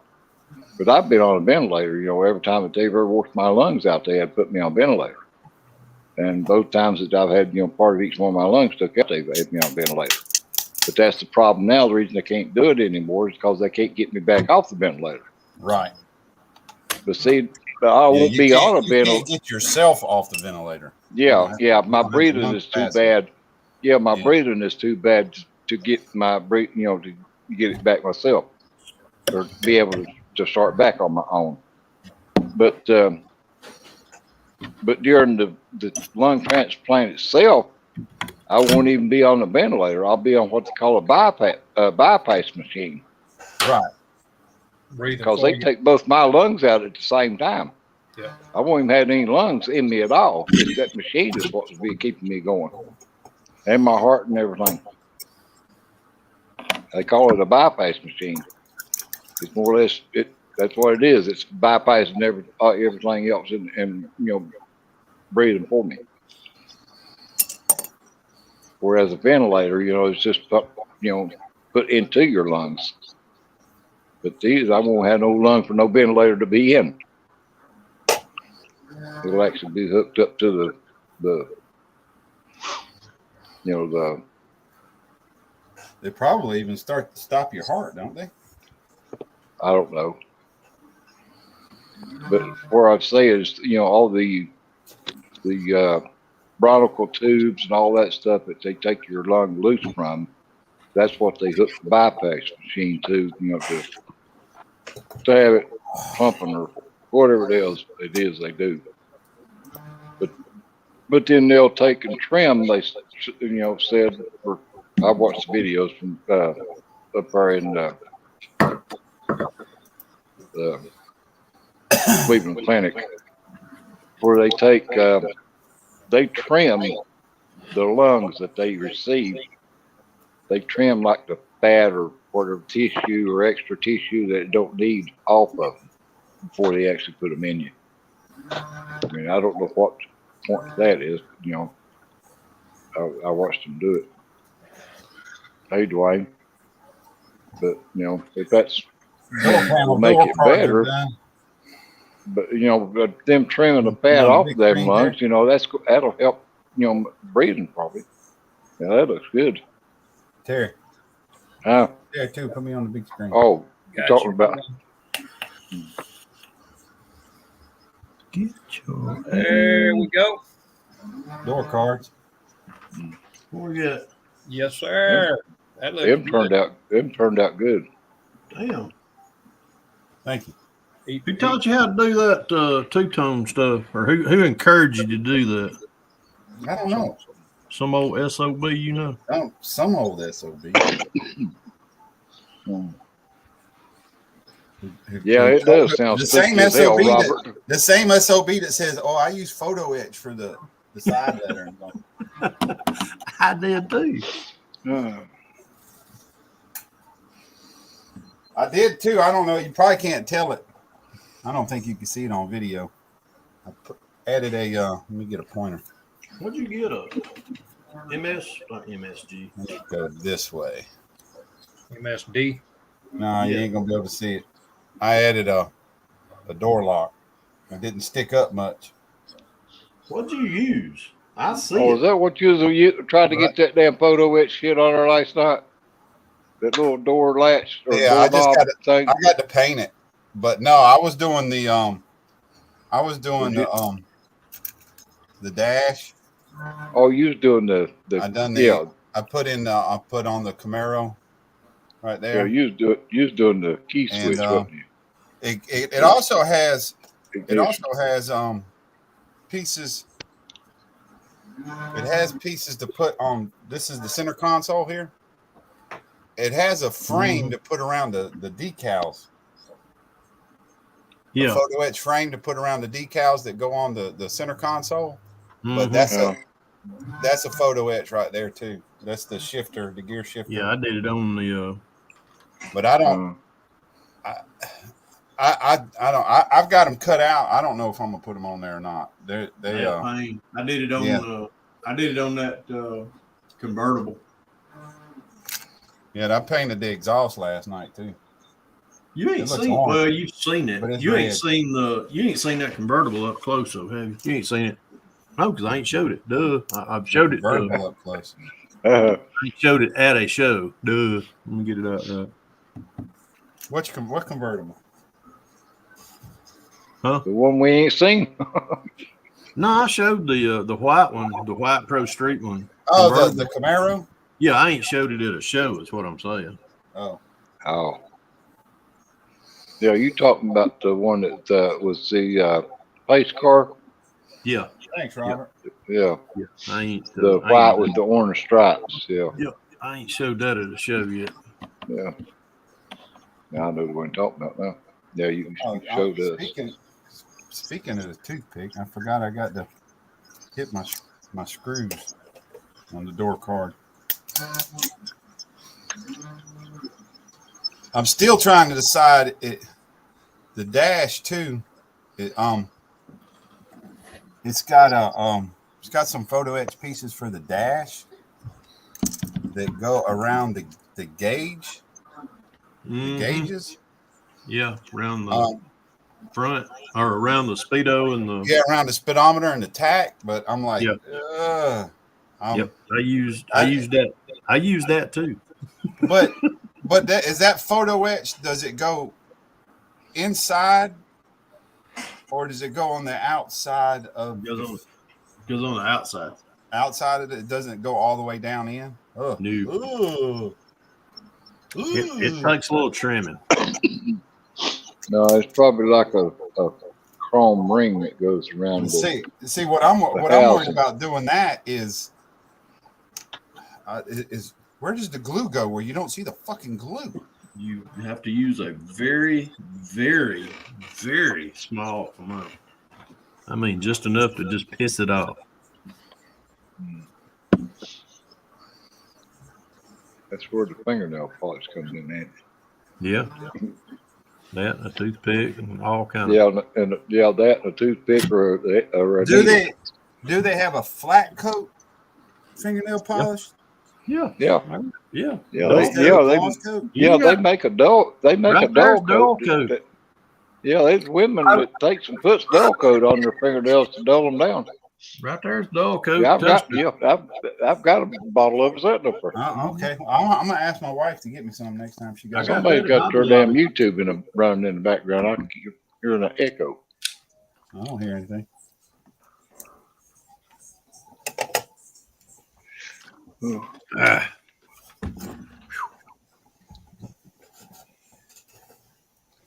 Yeah, that's what I like about that fingernail polish too. Is that after you get your decals and stuff on your dash and stuff, you can turn that dash up and then use that fingernail polish and dab down in there and let it build up, and it makes it look like a glass. I use over top of it. Yeah, a lot of people use the epoxy, but that fingernail polish does the same thing. Just take your brush, and you ain't got to mix up.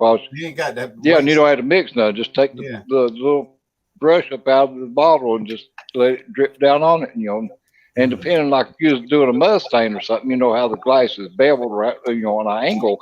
You just tilt the dash the way you want that, to build up, and then when it dries, it just looks like it's made that way.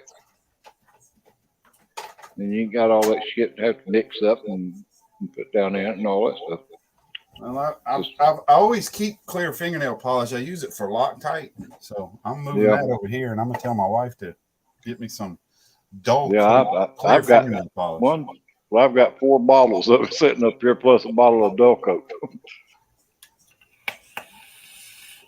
And then too, if you pay a model, I got it on my brain. I'm gonna go in there and tell her now. And if you paint a model with fingernail polish, that clear is good to go back over top of it and put, for a final coat on it. It'll make it hard as hell.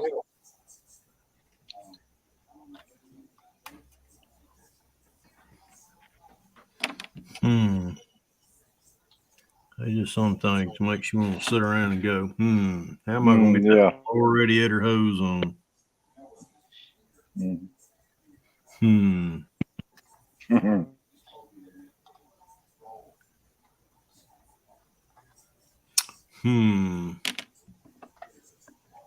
Yeah, my odd shit works pretty good too. Yep, that does. I just always use that fingernail polish, especially like on headlights. I mean, it works real good on headlights.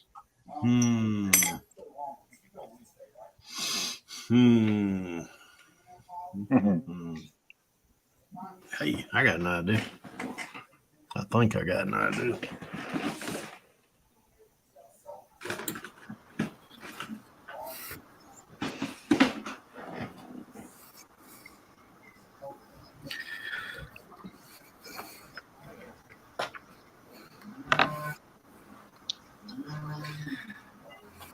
Who's printing something? I hear a printer.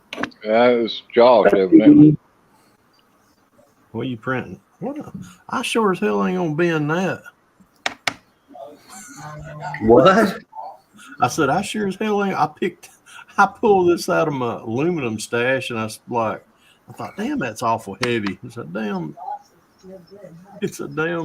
Not for what I wanted. See, this is just hard as nails. This is just a gloss clear, and I need a dull clear.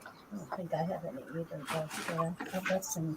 Because my mom goes to Walmart every Wednesday when she goes to her sister's, and she's saying she don't know what she's ever seen.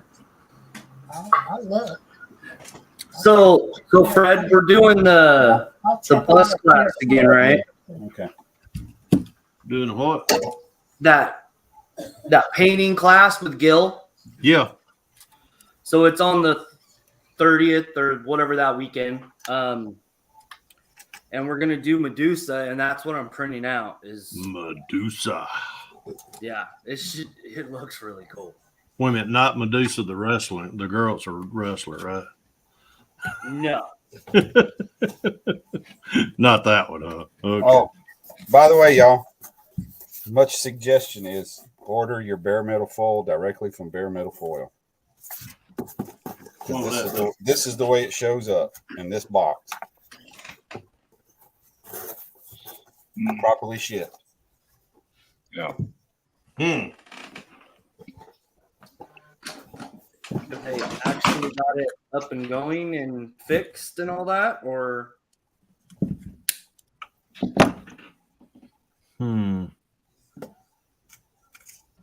Come on, Pappy, you're gonna have to get more creative than that, dumbass. All right, what am I going to do next? snap it. I guess it's time to wet sand. There's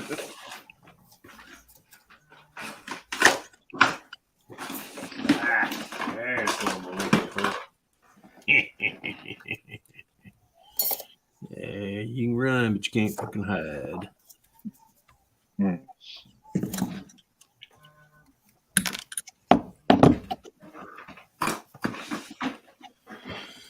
Whoa, it's me. All right, let's see. Ain't gonna work. Ain't gonna charge sitting there looking at the damn charger, Fred. All right, where's my? I need some real. About that time. Oh, wait. Not that.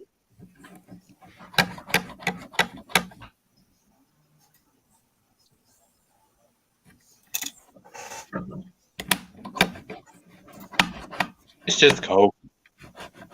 Well, I'll tell you, I really did like the way that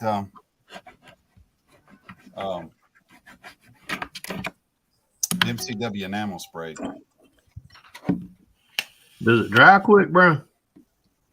With the hardener in it, all I did was just stick it in my dehydrator. I didn't turn it on, but within about 4 hours, it was touchable. 4 hours, it was touchable. It wasn't going to leave it. It wasn't going. I mean, if you touched it and held it for a while, it might leave a fingerprint. But yeah, I mean, I could touch it. You know, it's not like an enamel where you got to wait fucking weeks to do anything. Mixed with that. And if you'd have had the dehydrator on, it would have probably been within an hour or two. It would have been. Probably within about 4 hours. If I'd turned the dehydrator on, I could have probably wet sanded it. Oh, yeah. That's why I'm a lacquer baby. Oh yeah, it's got one hell of a shine, that's for sure. Those MCW lacquers, man, they spray nice as shit too. Dude. Yeah, they really. I've sprayed that. That's what I used on the Malibu. Was that? Oh, I thought that MCW was just straight enamel. They have base. If you go to the website, they have a base coat that's their lacquers.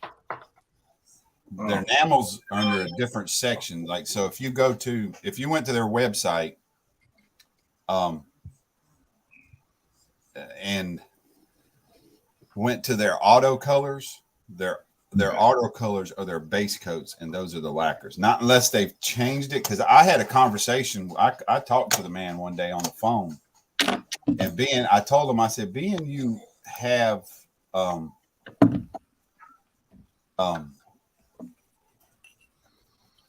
auto colors that are in enamel and lacquers. If you could put in the drop down where you would pick your color to pick it as an enamel, it would make it a lot easier. Where did we see a splash? Did you say MCW? What was it we seen at Acme?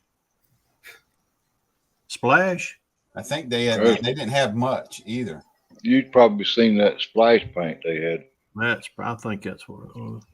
I couldn't remember if it was there. Was there somebody that at Jack's Con? I don't remember. I don't know how can I At I don't know how to share Barbados Rex, he's got his own brand out now. I mean, it's not his own brand; it's some other brand. He just put his damn name on it. But he sure does enough videos on paint and different kinds of paint stuff. That guy has got to be crazy for buying all that paint. He spent a fortune on damn spoons. Yeah, we're not even going to talk about the paint yet. Yeah. But now he does. I mean, he does some good videos. I mean, as far as, if you wanted to see what kind of, job that each brand of paint would do, I mean, he's the very one to watch the video for it. Because there's probably not a paint out there that he ain't bought and tried. Picture and picture. How long is it going to take to print that, Josh? 10 hours or so. Holy shit! Really? Yeah. Is it all one piece? Yeah, it's all one piece. Yeah. Okay, Is that the one I seen? You had the picture of it. Looked like somebody's ass sticking out in the printer in the printer. No, that was Deadpool, Lady Deadpool. Oh. You guys want to see this tractor I'm working on? Yeah, can y'all see? I don't know. I don't know what Terry has to do. If he can see. Yeah, what tractor are you talking about? Let me this tractor that I've been building for probably about a month now. That's the one in your last video, right? Oh, that's neat. Oh, look at that. That's cool. Yeah. I just painted the green yesterday.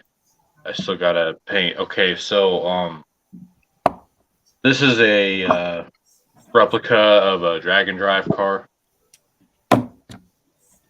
or truck. Oh, so that's what you was talking about last night. That drag and drive group build thing. This is Jesse Medaffery's 72 John Deere 7520. And it's on an S10 frame. But like I say, I have pictures of it here. Let me show you.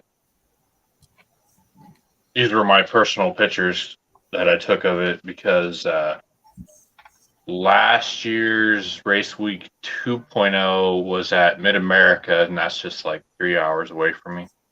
So this is what it looks like.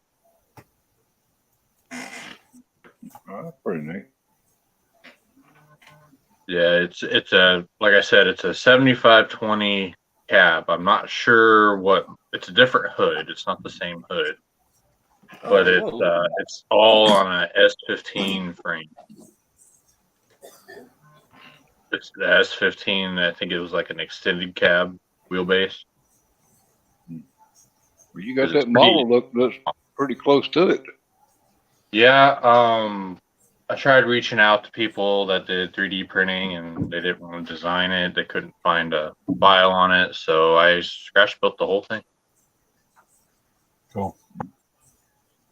Hey, Terry. I was using the Evergreen and using all what I can out of this S10 kit that I did, but this is what I started with.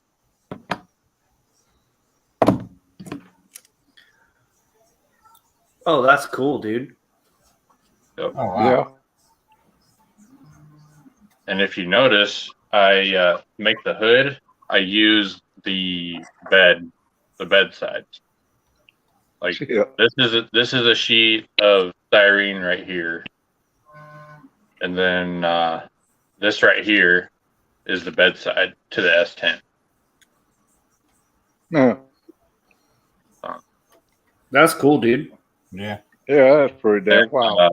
When I did the filler, I glued the taillights in for the filler, and then I put putty around it and sanded around it so it was a smooth deal.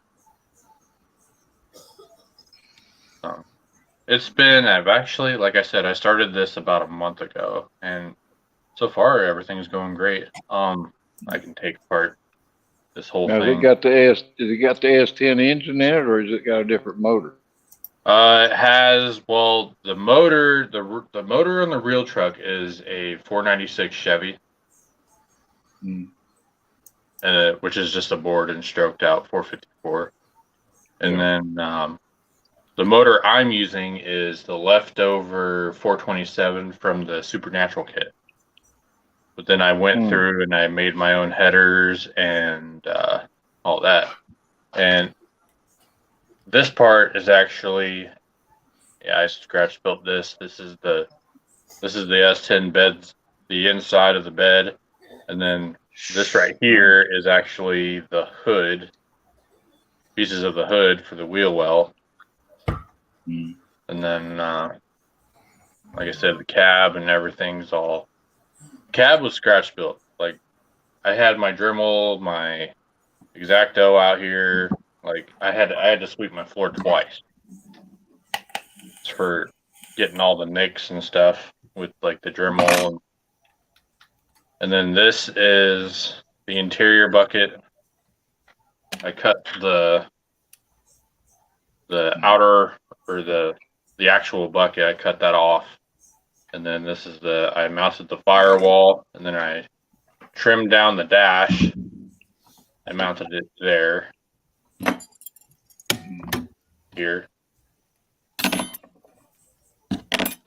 Yeah, this is the big block with the homemade headers. They got derby headers on it because the exhaust just goes straight up. Is that the engine out of the? Is that the 427 out of that?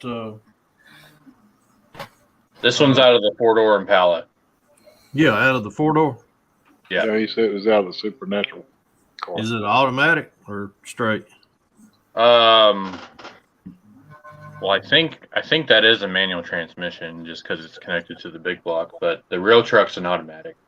No, that's what I was wondering. I mean, is the when it comes out, I ain't a fan of that car, but that engine be a good donor. I think the parts are. I think the parts are compatible with the Chevelle kit. I think. You think they look up? Because like the heads and everything look alike. Yeah. Well, the Supernatural is a AMT kit, ain't it? Yeah. Yeah, that's what I kind of figured it would be. But yeah, this whole thing, I stretched the wheelbase because it was a regular cab short bed wheelbase, and yeah, nothing's original. Shit. Well, that's pretty good that you used the whole damn truck, though, one way or another, to make the parts that you needed. All what's left under the cab, and then the hood's mounted, and like see that's where I cut those. Yeah, well, that's what I said. You know, where you cut out the hood, you know, to make the bed fenders. I still got the complete like V6 and turbo and parts and all that. And then took the bed sides to make the fucking hood for the tractor. I mean, yeah, it's been a fun build. Yeah. But yeah, just the cab itself, you know, is there I spent probably about a good day and a half to make this front piece right here. I was doing a whole bunch of measuring and looking back, trying to not screw up, you know what I mean? And you say you had to stretch the frame on the S10 to make it work? Yep. I took I think I bought a 3-pack of the evergreen sheet where it's got the different thickness. Yeah. And then I think it was the middle one, and that's what I've been using for this entire build. But and then that's it for that one, but then I started working on the AMT muscle car 3-pack that has the 65 BTO, the 68 Roadrunner, and the 66 Fairlane. This is another drag and drive competitor that I'm replicating. Rich Guido out of Red Deer, Alberta, Canada. He's actually the guy that won Sick Week. Well, he won his class at Sick Week, at competition down in Florida. But he does not have a truck and trailer. He drives his car to the events and drives it home. And but he won the stick shift class down there in Florida and drove his car back to Canada and traveled like a total of like 8,700 miles, and like I think like 1,000 of it was included in the competition. Was just a competition. So, yeah, this is all I've really got done so far. I still need to work on the interior, and then I do have his copy of Outlaw Wheels for it. These are I think they're billet specialties, and then these are RC components. So, yeah, that's really all I've got so far in this 68 Roadrunner. I've been working on this 68 Roadrunner while being on here with you guys, and it's purple.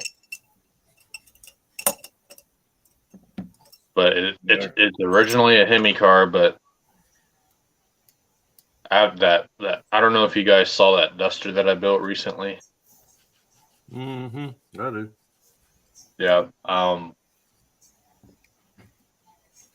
This motor that's in this car is from that kit, the 340. So that's what I decided to go with. I'm going to use that 426 for something else. So yeah, you can see the purple now the way you go build it. Yeah. This is like a Rust-Oleum. I think it's Rust-Oleum Grape, actually. 2K color. But it's the wheels and the wheels on the chrome tree that came with in that big box look like crap. It had a lot of flash. I just didn't want to go through and mess with it. So these wheels are from the 68 Dodge Charger. I painted them. They're the steel wheels with the hubcaps. I just painted them to match the car.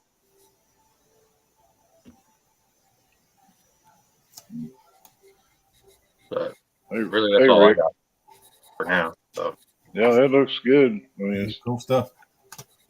What's going on, Papa Z? like I'm still active. I'm still active builder. Just haven't really posted much on my channel. Honestly, I've been really busy trying to get that Caballero going with the other guys. So, and we just took it out on the highway yesterday, but we still have a few bugs to work out on it. We had problems with the master cylinder, so. Terry, Terry too? Do you see this where I'm trying to share a tab? I don't know if I'm doing it right or not. What are you doing? You don't see where I'm trying to share a tab? Oh, let me move my camera back to in spot. So you're not seeing it. Yeah, I don't see nothing. I just see your screen. That's all.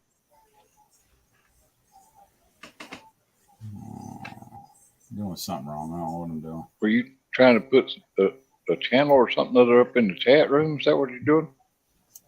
No, I'm trying to share a screen, but I don't know. Oh. Oh, I know what you're talking about now. StreamYard may not let you share. Yeah, well, I was going to say it ain't working, whatever it is you try to do. Well, I got a major announcement. Okay, see if you see it now, Terry. Do you see it down there below where you can click on it?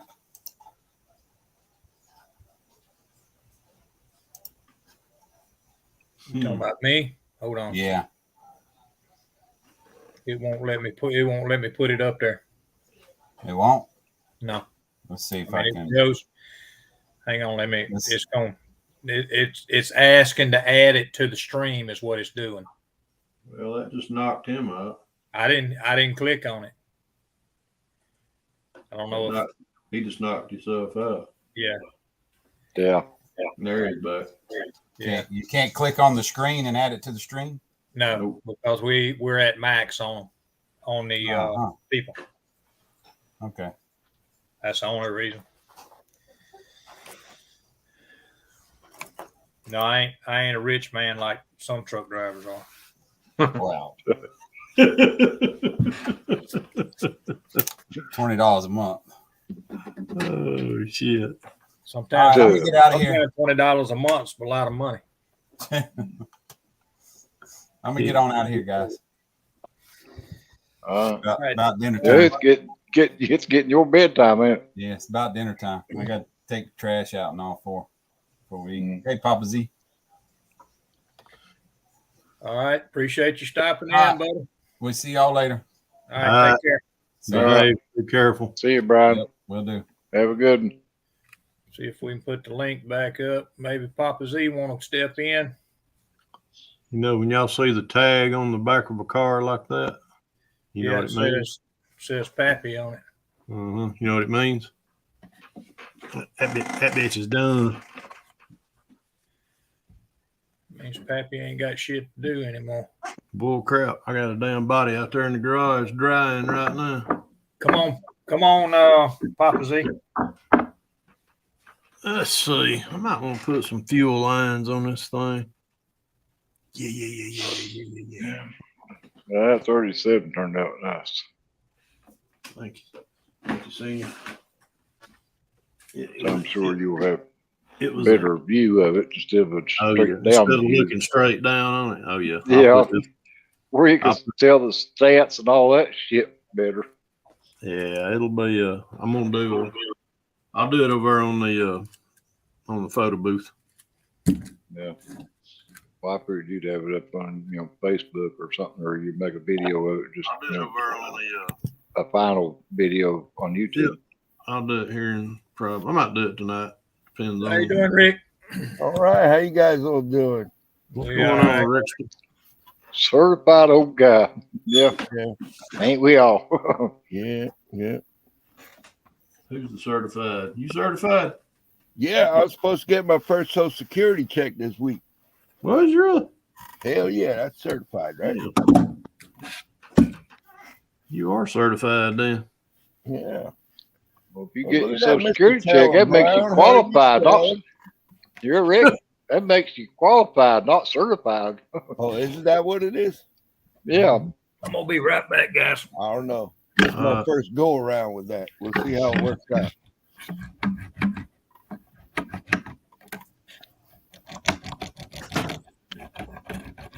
That's what I used to say several years ago. I was too young for Medicare and too old for women to care. Yeah, right. I know how that is. Shit. You ain't right, boy. Well, it's damn true. Well, I know. Yeah, anybody can sit there and do this right here in a damn hospital. Yeah.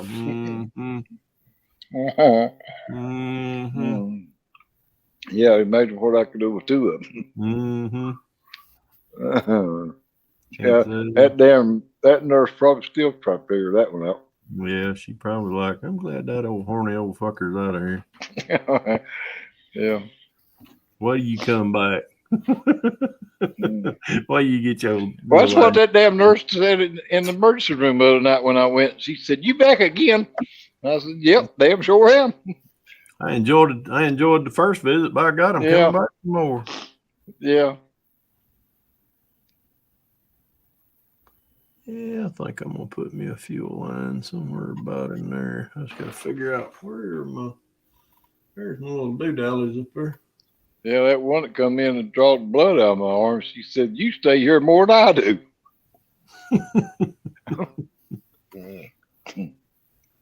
You ain't getting paid for it. You got to pay them. Yeah. Mm-hmm. Yeah, that's what's bad about it.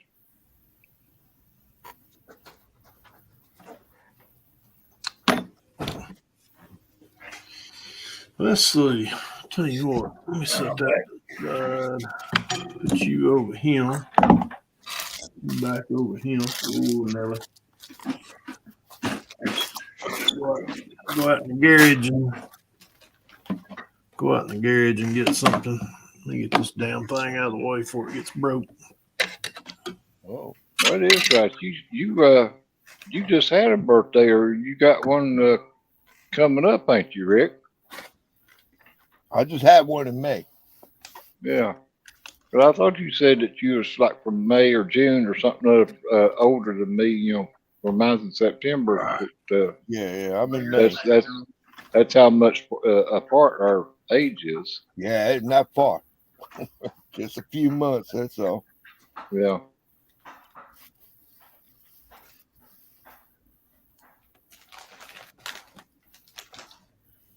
Fred, wasn't it you that told me you liked eating that white cheddar popcorn?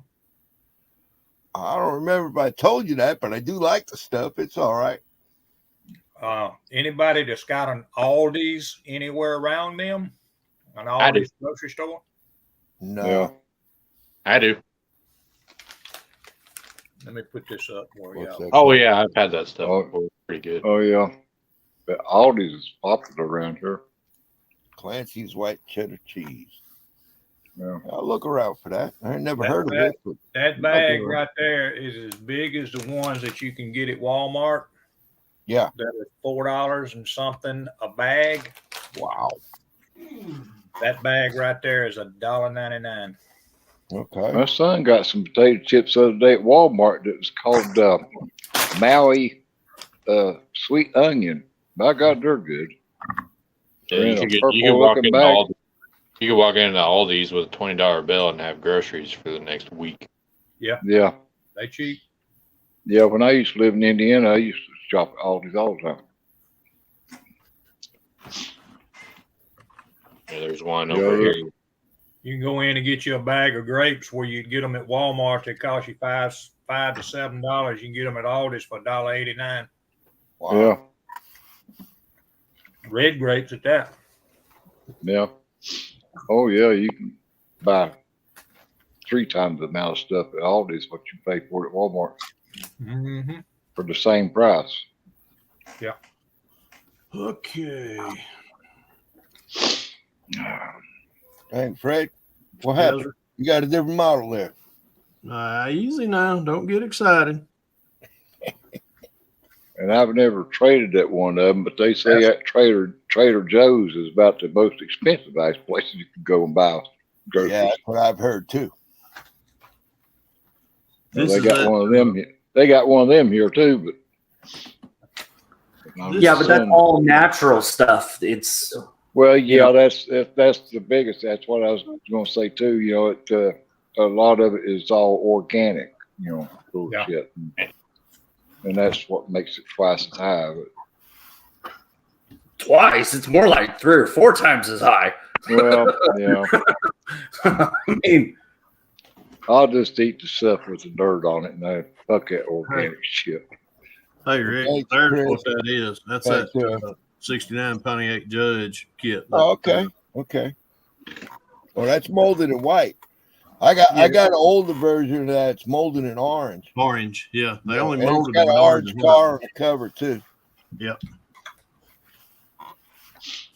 This is that commission paint job I'm doing for me and Monty Davis. Got a friend, Ryan Hudson, lives over close to him in Columbus. All right. And they contacted me about a month ago. asking me if I'd be interested in painting this thing black. I was like, yeah. Send it to Rick Scott. He's real good with black. Yeah, I was about to say, man, I was fixing.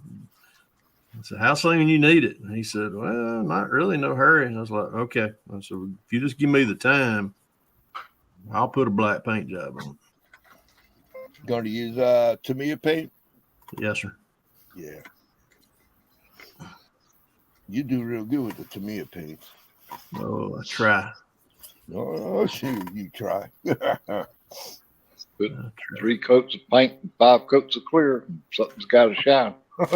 Shine like a diamond in a goat's ass. Yeah, there you go. I knew that was coming. Yeah.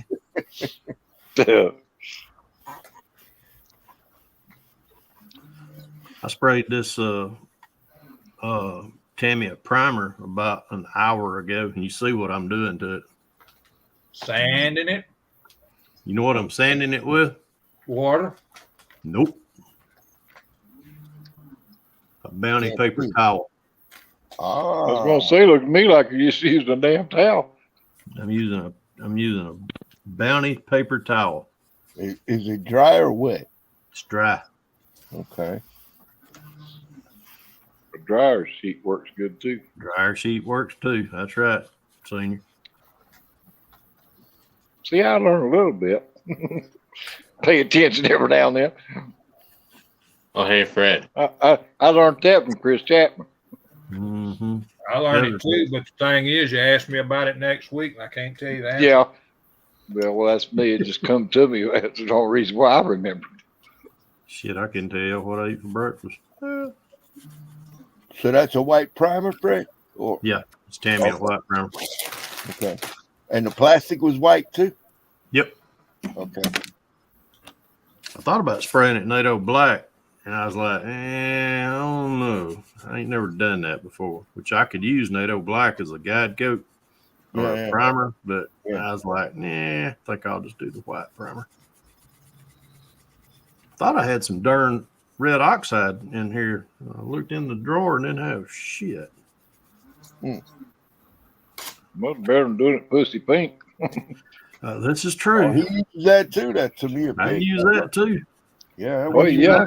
Well, that black would have covered it up. I use that on my red paint jobs. Or Yeah. bright. Don't want to waste that on black. No. That is true.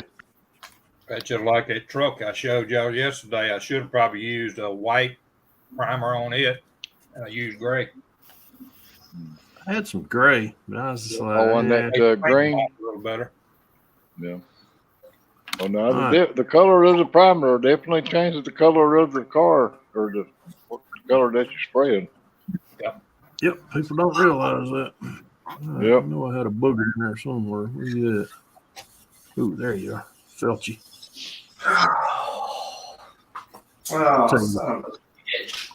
Tell you what, I sprayed this an hour ago and I left it out there in the garage, and that's how hot it is here in Georgia.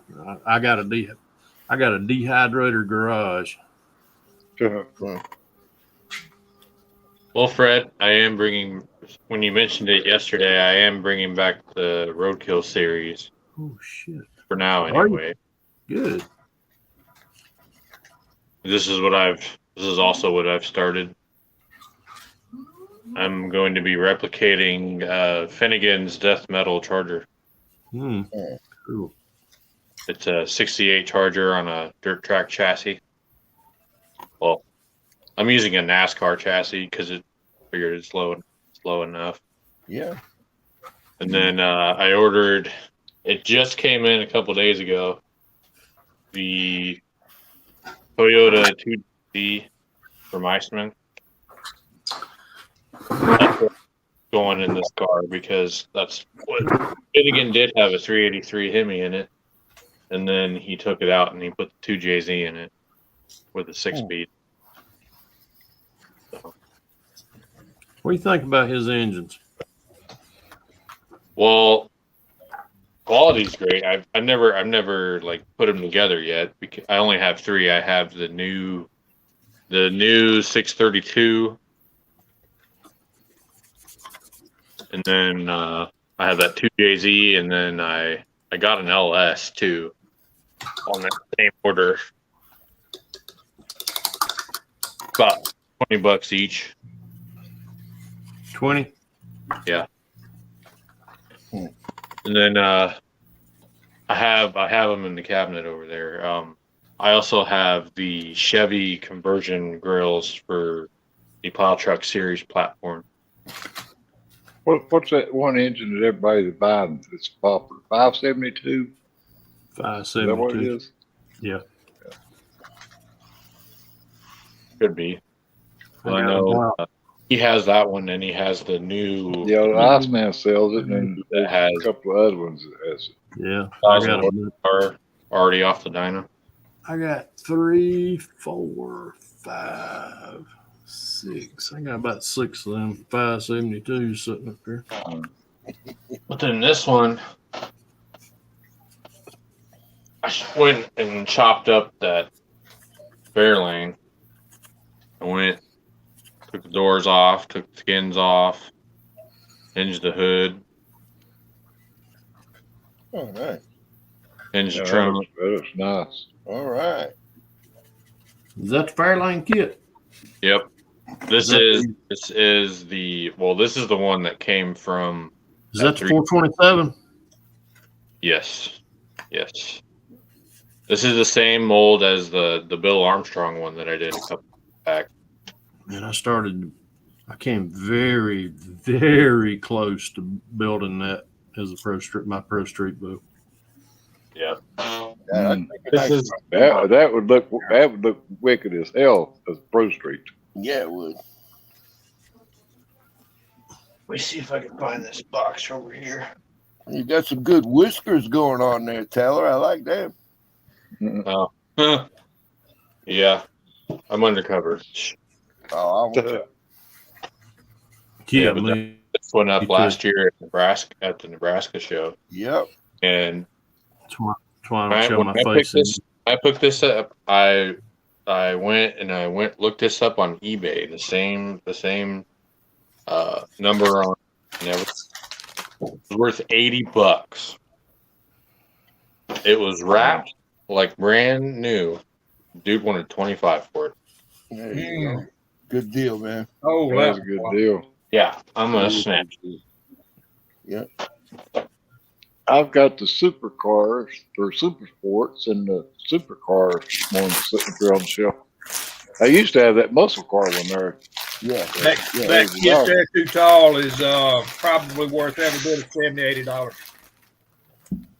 Do what now? That kit you just showed? Yeah. Got them 3 cars, probably $70, $80, $90. Yeah. That's what I came across one right as I bought it. Yep. It said $80, so I was like, "Yep, I'm gonna buy that" because it said $25. Well, it was brand new. It was never wrapped. It still had had the original. Back then, you could buy those at Kmart for $15 because it still had the Kmart sticker. Yeah, that's where most of them come from, Kmart. Yeah, I think Toys R Us might have had them too. Don't remember. Yeah. Walmart had them too. Mm-hmm. Yeah, I think like Toys R Us had them. You think about though nowadays, you're paying $30 a kit. That'd be $90 to get 3 kits. Yeah. You know, so $80 really ain't that bad a deal. $25, killer, man. You did great. But anyway, my plan for this one, I'm gonna do my own. Like he's never bought one before, or that I know of anyway. This is going to be my tribute to Vice Grip Garage. Okay.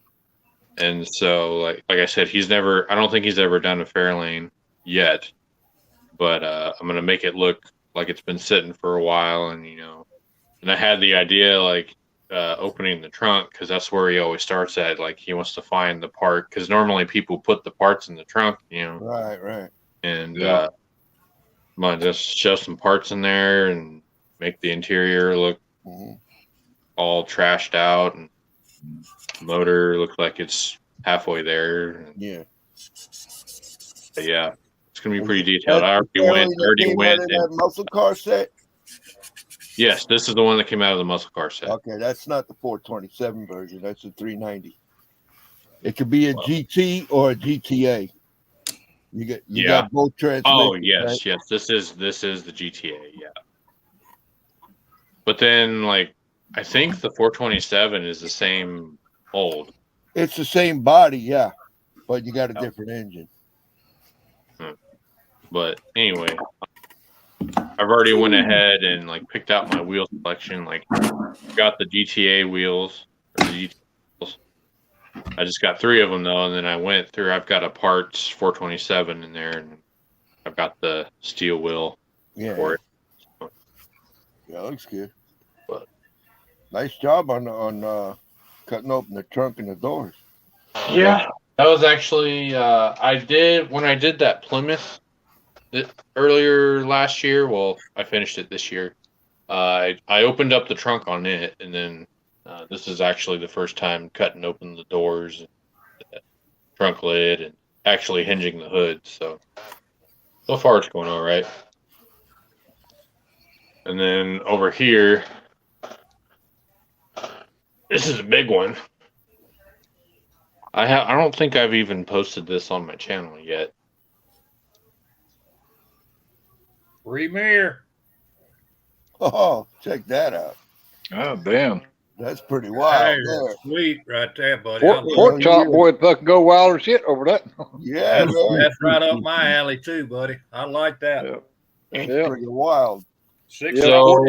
Pork chop boy like that one. Oh yeah, yeah.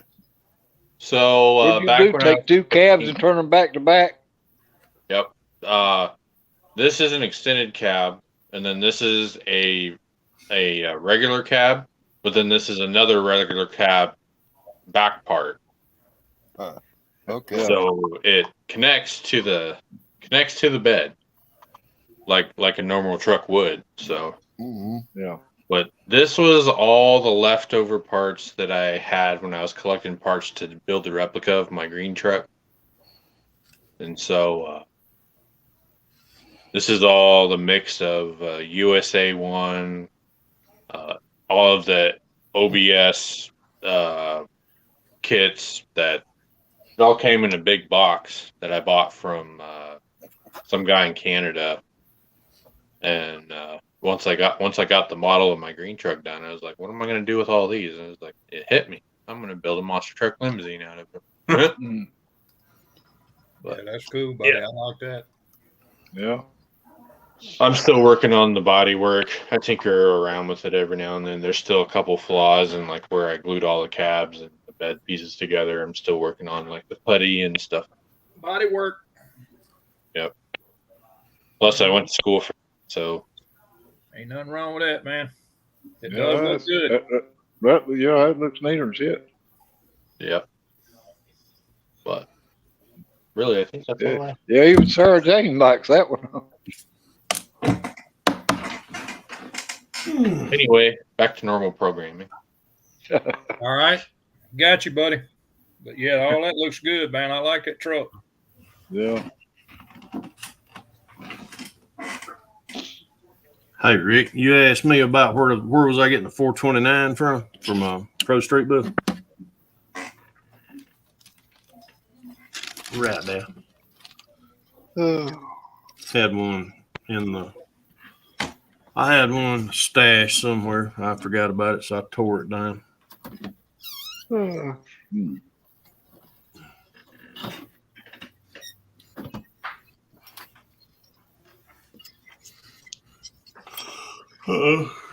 Papa Z getting thirsty. Yeah. I'm still fighting the Second World War.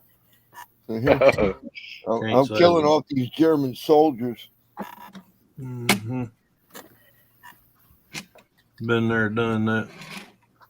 Yeah, you recovered though. Yep. Yeah. Hey Rick, you asked me about where'd I get a 429 at for that Pro Street Group book? Yeah. I had one in my stash. It was just I think when I bought David Duncan's stash out, he had one in the something. It was a single engine. So I took it out and stripped it down. All right, so you don't know what kit that came out of, do you? No, I really don't. Probably I don't know. Well, I was just wondering where you was going to source that from. If you was going to use some resin item or from out of some kit or whatever. Yeah, I thought about it, but I thought I had a mold for a 429, but I looked out there and I didn't. Okay.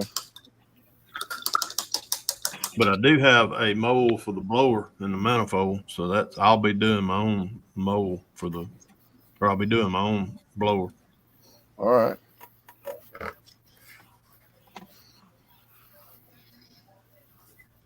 And what did you mold that from? I think it was from a Revell. I can take the manifold from the 429 from the Boss, and I can cut. Where's it at? Oh, shit, where you at? There you are. Where are we at?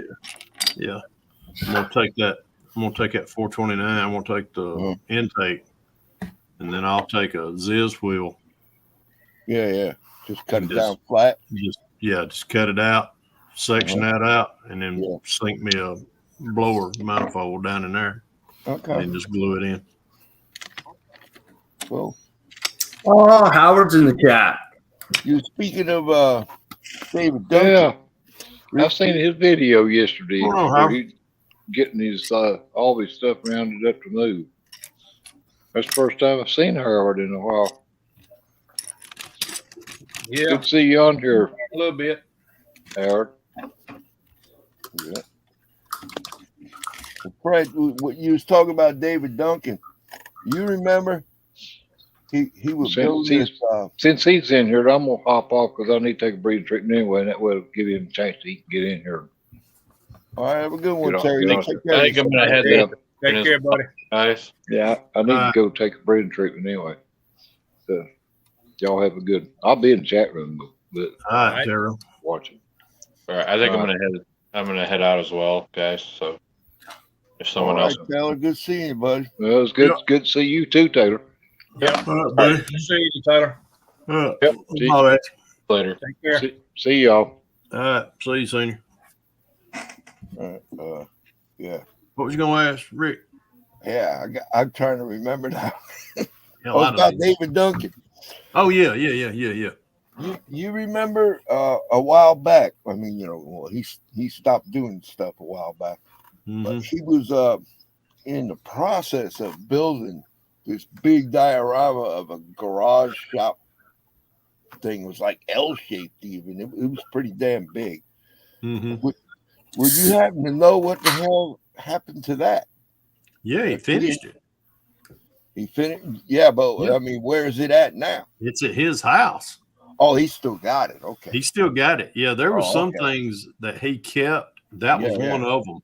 All right, cool. There was a few of his builds that he wanted to keep, and I bought everything else that he didn't want. You bought a bunch of his stuff. Oh yeah, sure did. But he kept that. As a matter of fact, I seen that's it. Cool. That's cool. I seen it. Yeah, I seen it when I went over there to pick all that stuff up. I said, "Am I getting that too?" He went, "Oh no."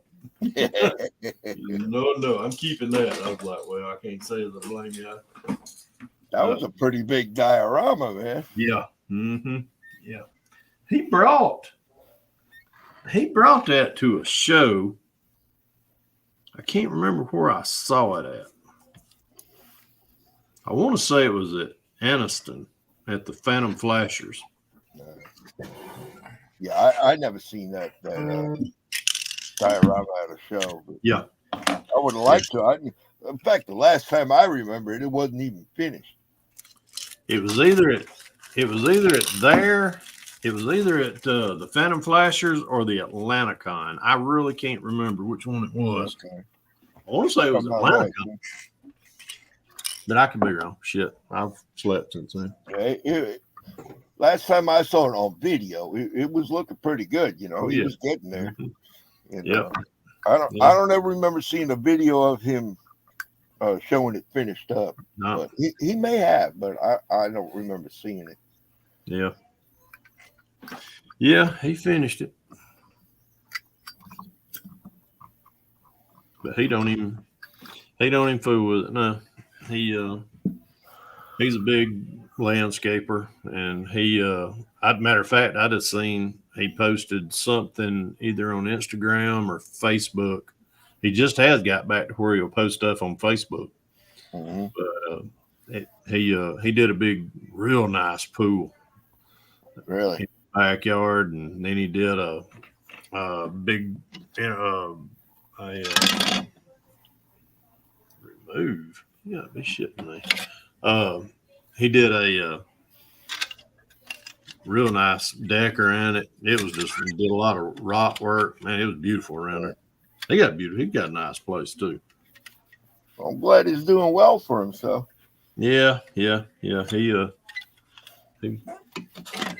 finally got it all worked out. Oh boy. Well, boys, I'm fixing to drop off here myself. I got to get going pretty soon too. I got to get supper going for the wife. Yeah, Vicky's done. She's been cooking all day. She got a pot of pintos and some pork chops she's going to cook and something else. I smelled cornbread a while ago, so I might go in there and snitch me a little piece of cornbread. Oh, you going to get slapped? I probably will. So, but hey, cornbread's worth it. Okay.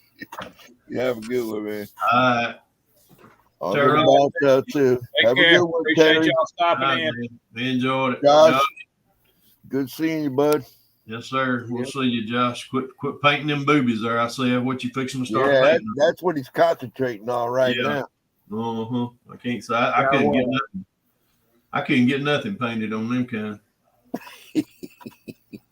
Yeah, whatever. All right, y'all behave. I'll see y'all. All right, take care, everybody. Oh.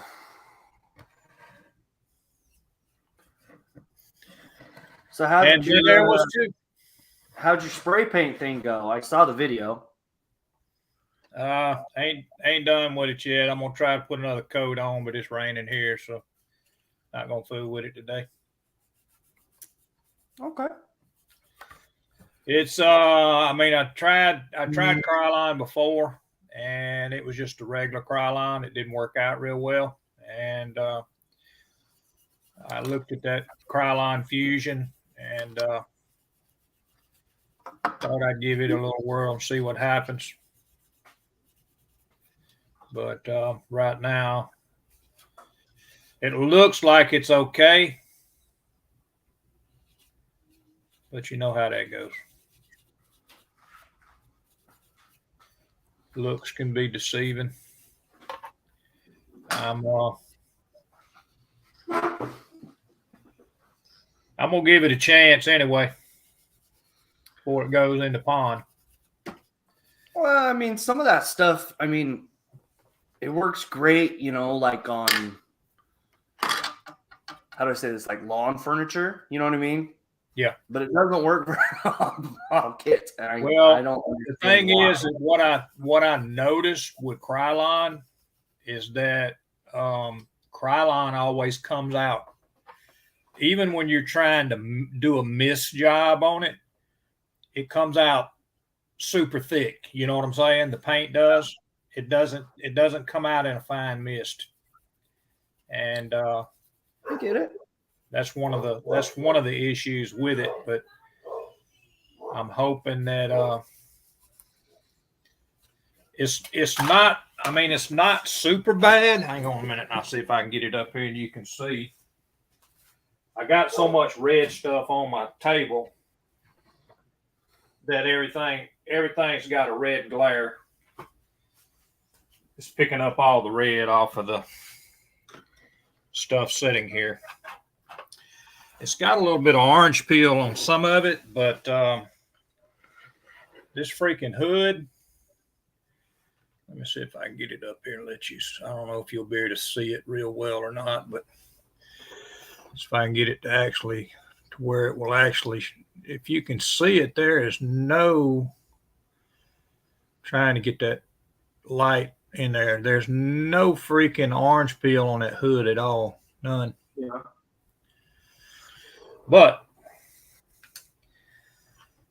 then when you get over here to the actual cab, it has laid down. I mean, after I have let it sit, it's laid down a lot, but I have orange peel on the side of the bed, on the of the body. Just trying to see if we can get the. It's so hard to find the glare where you can actually see it. Yeah, but if you wet sand that, it's gonna come out, right? I don't know. I'm going to try to. The roof doesn't have much in it that you can see on that roof, you know, from the light on it, but it doesn't have much on it. But the freaking sides of this thing. Let's see if we can get the glare back on it a little bit. It's very little. I mean, it's really shiny. But there's orange peel on it. I think taking some 3000 and buffing it a little bit, I think will knock a lot of it out. It's not to the point that, you know, you can't get it buffed out, but I still got to put a coat of paint on it. So I'm not going to try to do any of the buffing with the 3000 on it till I get the other coat on it. But it's laid down better. This side of the bed's got more on it, but it's not tremendously bad. I mean, you know. Yeah, but if you took like an 800 and just slightly went over it, it would knock that out, right? I'm not good at that, but no, I'm all I'm gonna do is I'm gonna take some. Probably the roughest I'll go is probably some 2500, but all I want to do is just knock the top off of it. You know what I'm saying? I don't want to. I'm not really trying to penetrate the paint, but until I hang on, I'm trying to move this stuff back around where it ain't touching each other because it may. I'm bad about worrying about stuff still being tacky. Oh, I get it. But it's I'm just going to let it set for a week before I touch it, you know what I mean? And give it a chance to really dry down. And then I'm going to take and wet sand it. I'm going to try it with 3000, Josh, and see what happens. I mean, if it don't knock it off, I may go a little bit more coarse, but not bad. And see if I can get that done. I've moved along with some stuff. I'm actually working on the 54 right now, and I have dechromed the grill, the little fuel bottle that's going on the front bumper, which, I mean, there's not going to be any bumpers on this thing. And I have whittled down the grill on it to where it doesn't, you know, the 54 had marker lights in the grill on the edges of it. I'll put it up there so you can see it. See the marker lights on it. Oh, gotcha. Okay. So I cut all that off. I cut all that off, and this is what the grill looks like now. But I dechromed it and everything. So I cut the little edges off, as you can see on each corner where it wrapped around the body. Just trying to give it that gasser look, you know what I mean? Instead of it doing that. And then I've got the actual, like a little, I don't know if you want to call it a push bar, you know, to put the little gasser tank on it. I got the. There you go. I'm probably gonna paint that stuff gold. I'm not gonna be able to do a chrome gold on it, so I'm gonna probably just have to go gold with it. I seriously think that this is actually yellow on these rims. And probably what I should have done was just went on and did the clear transparent yellow on it to see if that wouldn't do what I was after. But I kind of let some suggestions talk me out of it. I'm not going to say that,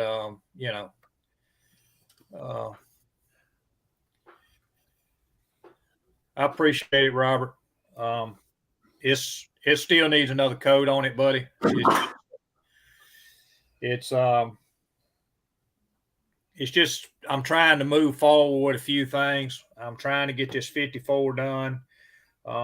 Actually, the see if you can see down in it. I don't know that you will be able to. Let me see. I hate to try to do this because this is, I don't know. Can you see the door panel in there? Oh, inside, yeah. Yeah, I got all that done. Got the dash in it. Got the windows all in it. It's pretty much to its final stage. I didn't paint nothing behind the headlights, nothing behind the tail lights. I just left them clear, And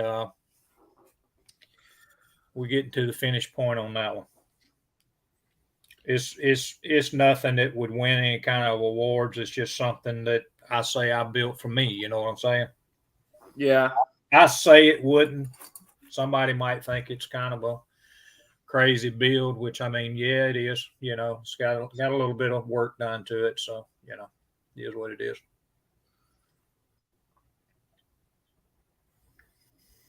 But I wanted to put decals on it. I can't really put decals on it.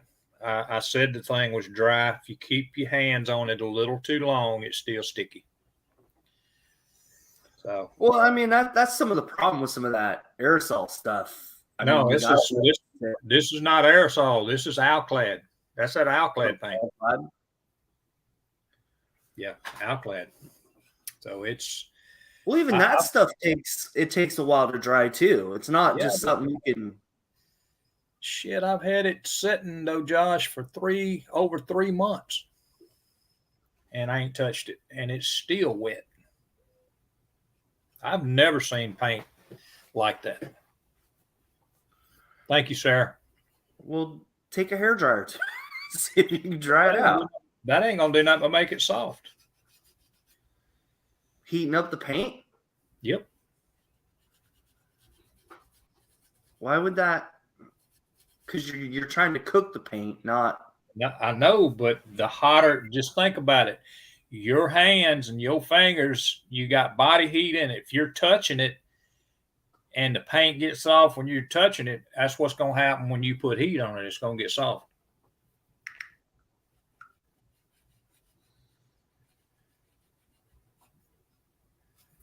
So I best just leave it alone. You know what I mean? yeah, I get it. Unfortunately, because if I do something crazy, it's going to bite me. You know what I mean? Unfortunately, I do.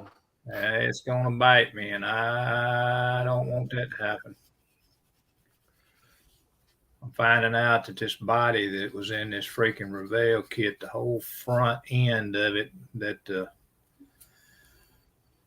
goes in the that the front grill and all goes in. This thing is horrible. Well, I mean, really, there's a lot of those kits that you need to really take like a 2,000 grit paper or more and just sand all the crap out of the whole kit. Yeah, I'm using a 320 on it right now.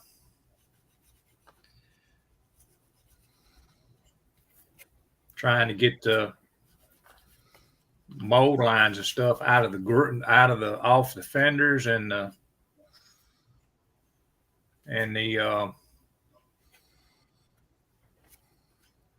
where the grill goes in. and ain't sure that I'm doing the right thing.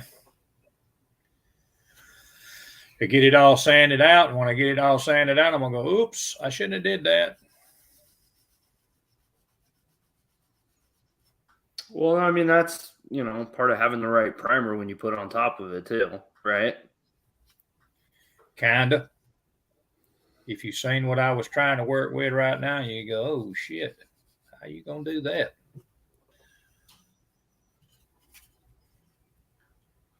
Because it ain't looking real good right this second.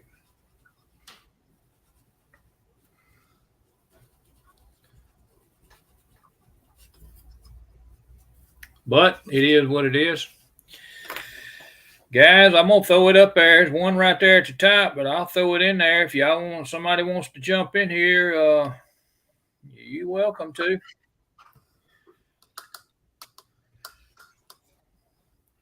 There the link is right there. Anybody that is interested in jumping in, chat with us. Come on. I promise you we won't bite, but maybe once.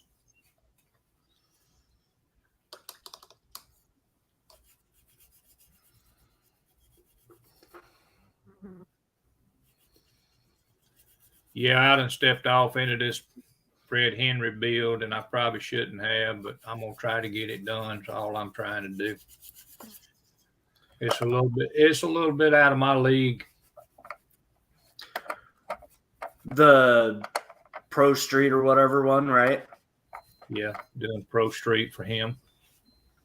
It was just an appreciation build is all it was. It didn't necessarily have to be Pro Streeted. Okay. But I mean, Fred loves Pro Street. It is what it is. And I just thought that I would try to do it. I mean, I've got it back half, but I don't have the back half built. There you go.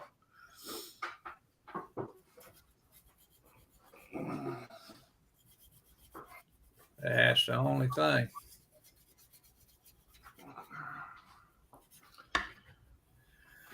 Where you been at, man? I ain't seen no videos from you in a little bit.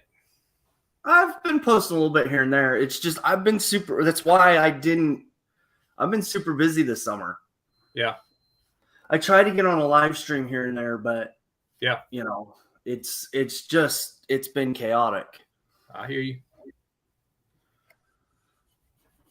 Once school starts back up, I'll try to start posting more, but oh, I got you. Doing the kid thing. Well, I mean, I started that whole Meet the Modeler thing when we were in COVID, right? And there was nothing really else going on. Right. So, Yep. And I mean, it's a good thing. There ain't nothing wrong with that. I like it. You learn a little bit about who you talking to, True with that. Yep. Always good. Who we got down here? Got Howard down here. Hey guys. What's up, Howard? Not much. Just taking a little break from packing. I got you. What's going on? Hey, Josh. What's going on, man? Not much. Oh, nothing. Same old shit, different day. You know how it goes. Oh, yeah. It seems like that for me for the last 2 years. Same thing in and out. Yep. Know the feeling. Although I had a little bit of excitement yesterday here in the building. Uh-oh. Fire department showed up. Apparently, there was a smoke alarm going off on an apartment downstairs. And it's been going on for a while, and nobody did anything about it. So somebody called the fire department.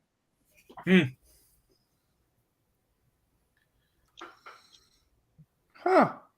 Well, that's one way to get it set up. It's something, I'm used to that here because sometimes it goes for a whole week that a battery runs out on a smoke alarm in the hallway of one of the floors, and it just chirp Chirping. and chirp, and nobody does anything about it. I'm not spending the money to put a battery in that thing. Yeah. You know how it goes. Yeah, see, you should be lucky it's not hooked to all the fire alarms. That's what they say. I'm not spending no money to put Oh, yeah. And nothing in there. It ain't mine. the thing is, the smoke detectors in this building are provided by the landlord, and they are the cheapest ones you could get. Well, sure. All they're going to do is try to cover their ass. Oh, and they got mad at me one year because the intercom went out, and they were playing this game of, yeah, they're coming this Friday to fix it. And it went for 2.5 months. And I couldn't go downstairs, so I couldn't get. I had a nurse coming over every day to change the dressing on my foot at the time. Yeah. And I had food deliveries and stuff, and I couldn't get anything. Wow. So I complained to my case manager from SNAP, and she called the city, filed a complaint. And when the building inspector came in and noticed that my smoke alarm wasn't working also, they issued them a fine, the building. And they got all pissed off at me. Oh, well. Shit happens. Oh, yeah. But yeah, that's another reason why I just can't wait to get out of here. Can't blame you on that one, buddy. Hey, Howard, do you actually have a date to where you're going to be done, or? Oh, man, I've had dates several times, and I had to delay it for one thing or another, you know. The last time was back in April. My mother passed away, and then 3 weeks ago, my brother passed away. Wow. And so my sister is down in Texas dealing with all that stuff. And, you know, I had to put and, you know, I've had some complications over here with the person that was coming to help packing, you know, moving things around and stuff. So right now, I hope that maybe in a couple of months, I'm out of here. Sweet. Good deal. I mean, if it was up to me, I'd be out of here tomorrow. But it's not, you know, it depends on somebody else, unfortunately. And I hate that feeling. I've always been the person that never depended on anybody to do anything. And all of a sudden, overnight, I got into this. But, you know, like Clint Eastwood said in that movie, you're a Marine. You overcome, you adapt, you improvise. I was never a Marine, but hey, I kind of like that philosophy. I hear you. What the heck was that? It sounded like a bell on the ship. Oh. That's the bell on this right here, if you watch.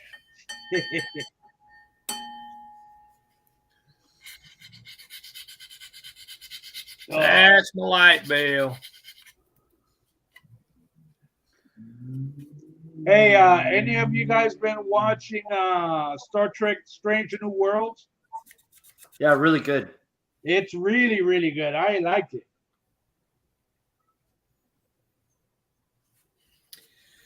Not a Star Trek fan unless it's from way back when Captain Kirk was doing his deal.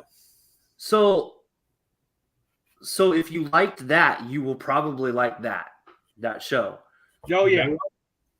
Because it's before Kirk gets on the Enterprise. Oh yeah. Yeah. Now, who is that Kirk that's on the Enterprise? That would be either his son or his brother. That's not. No, it's not his son because his son was killed by the Klingons. Okay, so it is a family member. That's all I know. Yeah, it's not his father because his father died on that other ship. Maybe it's his brother then. So it must be his brother. Okay.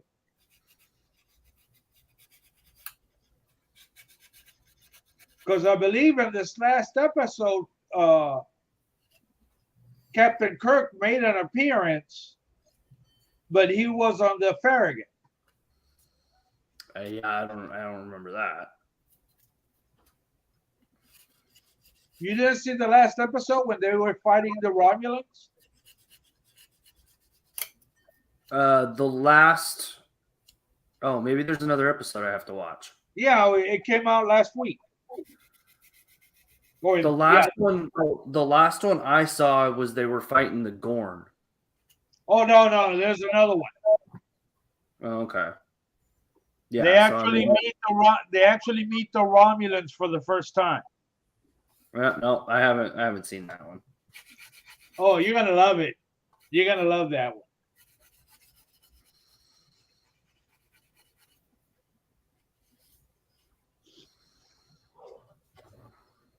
Dude, this is the worst freaking body I've ever seen in my life.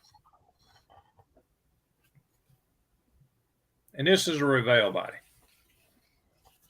No, that explains it. Yeah. It's pitiful. I would have been better off with the other one that the A pillar is broke off of right there.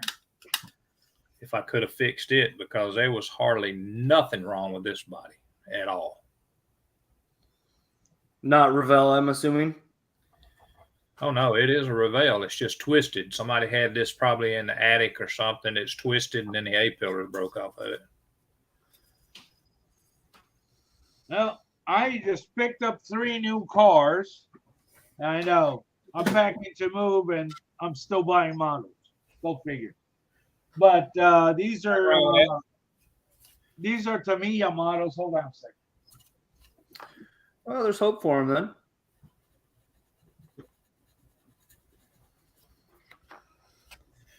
Shouldn't be anything wrong with that. Yeah, the thing is, I've been watching this guy on YouTube. What's the name of the channel? The Scale Modeling Channel, as a matter of fact. I think the guy is in Netherlands or somewhere. He does really good builds. And he was doing a trans kit for Tamiya for some cars from Fast and Furious, and I liked him. And when I went looking for the car everywhere, it was out of production. And on eBay, they wanted crazy money for one. And here it is. Oh, yeah. That's supposed to be a really good kit. Yeah, and I found this Hobby Link Japan, Yep. $17. Yes, sir. And Good I'm place. like, oh man, I should have bought all 3 of them. Good place to buy. So I just bought one, and then they also had another. He did another build for this car, the Supra, and also a Fast and Furious conversion. And again, the same thing, but this one was like 20 something. That's And not then bad. I got this one as well. Yep, 350. Yeah. Yes, nice car. And the first 2 are or is it this one? Hold on. Yeah, the Supra and the GTR are curbside models. The not the Supra, the 350. The Supra has a full engine in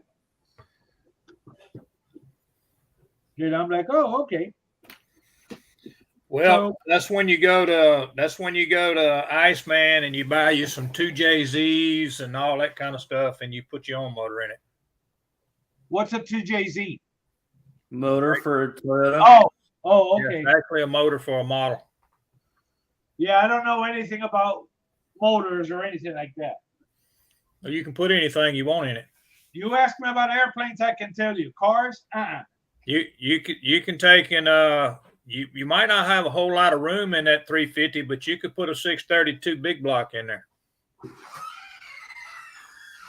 Might have to have an open hood though. Yeah, that's the thing. The bodies on the curbside models, they have the hood molded in and all that. So I'm not gonna bother with opening anything. Like I said, I never built a car before, and this is all new to me. You'll have fun with it.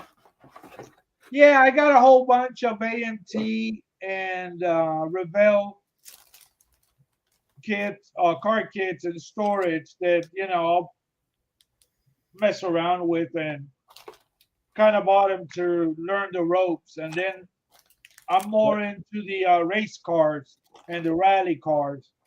Yeah, what makes you mad with these guys is this is a what is it?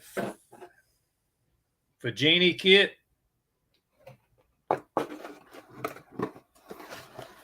This is a Fagini kit. Let me get it up here big where you can see it, but that's a Fagini kit. Uh-huh. I can get it turned right. Nice. And I mean, it's got fender flares and all that on it. But the thing is that the hood doesn't open on it, and it's actually got a freaking motor in it.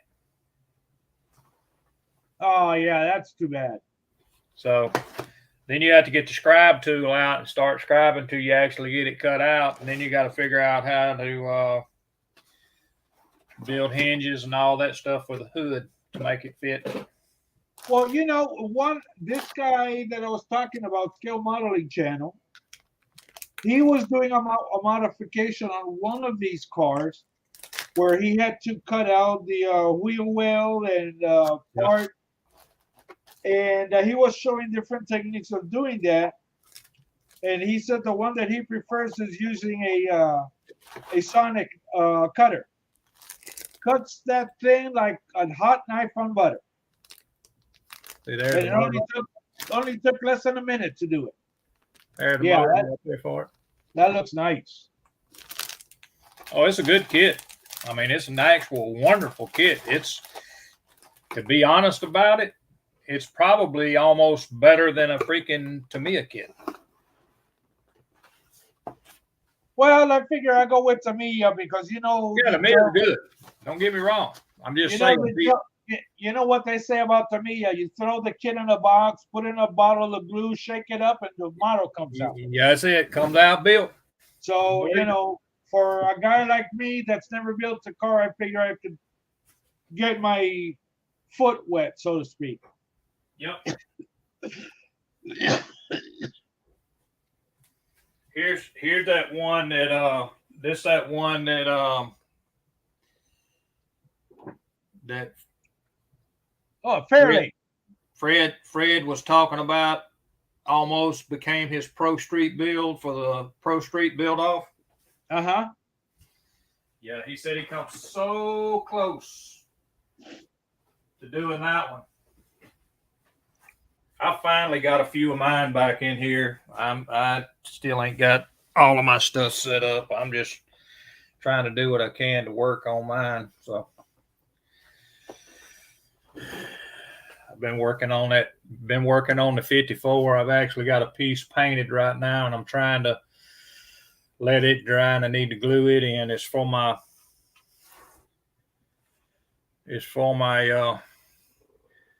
my little fuel tank that goes on the front. But it's I got to still paint the grill and everything. I trimmed the grill up, and that grill's supposed to come all the way around the corner here, all the way on the fender itself, and I cut that off. Supposed to have marker lights right there. Cut them off and molded it to where it ain't nothing but a grill. What car is that? It's a 54 panel. Nice. Yeah, it's been through 4 paint jobs. There's what it's supposed to look like. Okay. Just supposed to be a regular model. And made it into a gasser, just something different, you know, put the header and all up underneath it and everything, and finally got the glass in it. So glass is all in it. Got the That's nice. Yeah. But still doing just a little bit of nitpicking on it. I'm gonna put it in the case, and I got to get back on my 55, get the glass and all in it. You know, Terry, the funny thing was, I don't know, about 5 years ago, if you had asked me about building cars, I'd say, nah, that really doesn't interest me at all. And then I had to retire, and, you know, my foot. So I spent so much time here, and all I do day in and day out is watch YouTube videos, different subjects. But lately, I would say for the last year or so, maybe longer, I can't remember. Days blend in together. I've been watching these guys building cars. And I'm like, man, that looks like a challenge. That looks fun. And I'm like, yeah, okay. So I got the car bug, so to speak. I'm like, yeah, well, you know, something to do. Yep, ain't nothing wrong with that. Yeah. Step off into something different, man. Kind of get. It looks like the biggest challenge in car modeling is getting that body finish looking like the real thing, you know, no orange peel or. Yeah, the best thing I can tell you on that, Howard, I mean, just to be straight up honest about it, is if you're going to paint, use Tamiya paint. Okay. Okay. I use some Mr. Surfacer, which is by Mr. Hobby, as primer. It's just as good as, or if better than, Tamiya, and they both work well together. Yeah. But I mean, as you can see, that's TS40. In my experience, the only surfacer I've ever used, the surfacer primer I ever used when modeling was Mr. Surfacer. But I never used it out of a spray can. I got the bottle and I mixed them 50-50 with thinner. Yeah. And it worked well for me. Yeah. Yeah, Mr. Surfacer's fine, man. It works good. Yeah. I've never had any issues with it. Everybody swears by Stynylrez nowadays. I never used it, mainly because when it came out, you know, I was already not building anything. Yeah. Well, I mean, if you're airbrushing anything, that's the best stuff you'll ever get right there. Yeah. It'll make that paint lay out flat. Gets rid of the orange peel and all of that. Yeah, I got me some of that. Unfortunately, I never used it either. Well, I'm just do it 1-to-1. If you are painting, use whatever you're using, 1-to-1. Yeah, You'd be amazed. Some of the shit that, excuse me, some of the things that I found while packing. I even had airbrushes I forgot I bought. Yeah.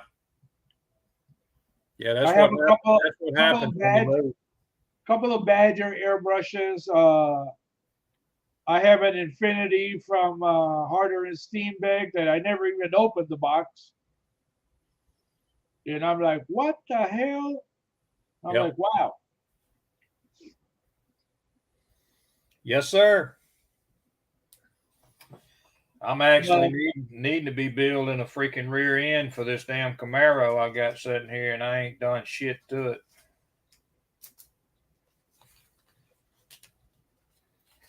I sure need to be building one.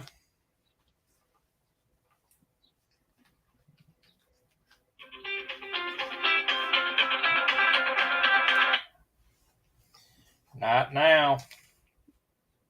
Yeah. But I tell you, man, I can't wait to get back in the swing of things. Yeah.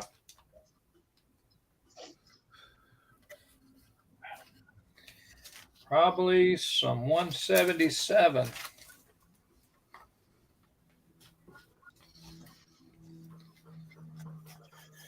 That's a buddy from that I know over in Louisiana. I've got one of these open already somewhere. Hey, Josh, are you gonna go back to having your interview shows?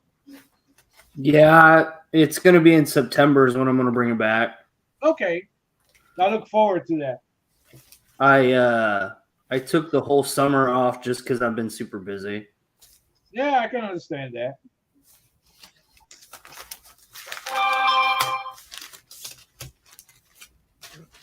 And it's probably not just you. Even the people that you may want to interview, they're probably busy too with summer activities.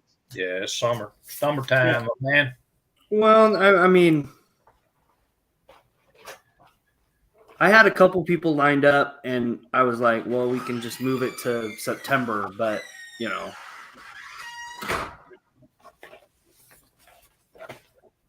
Just got busy. Yeah. A lot of stuff going on in the summertime. No, thank you.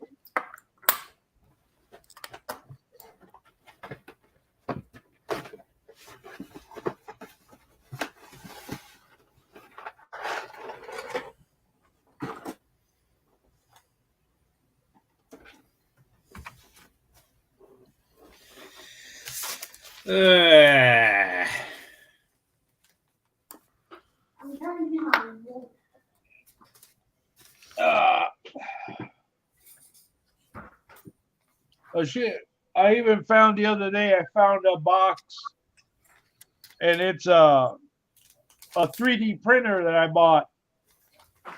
Oh, Never got it out of the box. Which one?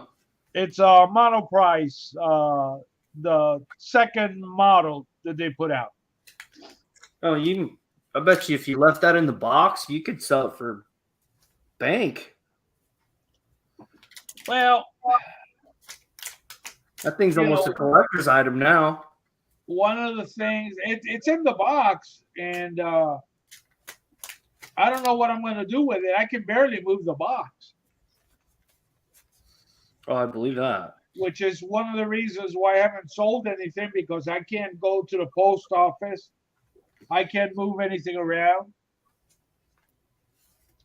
because there's no elevator in this building. The post office won't come up here to pick it up. And I'm like, oh, well, the hell with you. No, you'd have to find somebody that actually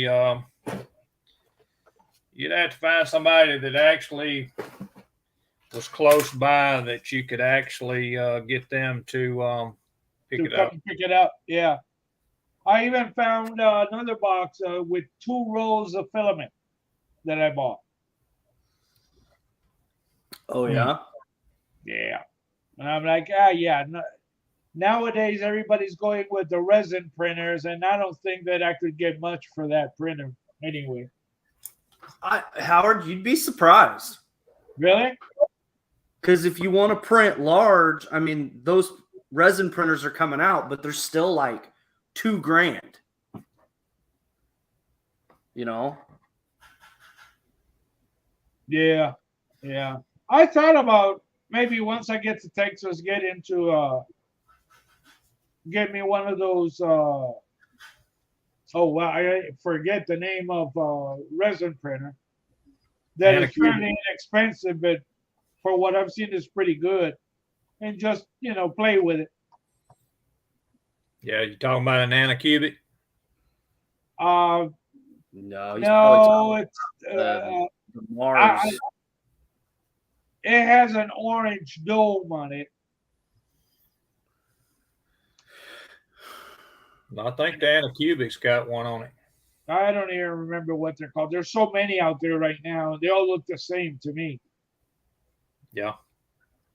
That sounds like a Creality one.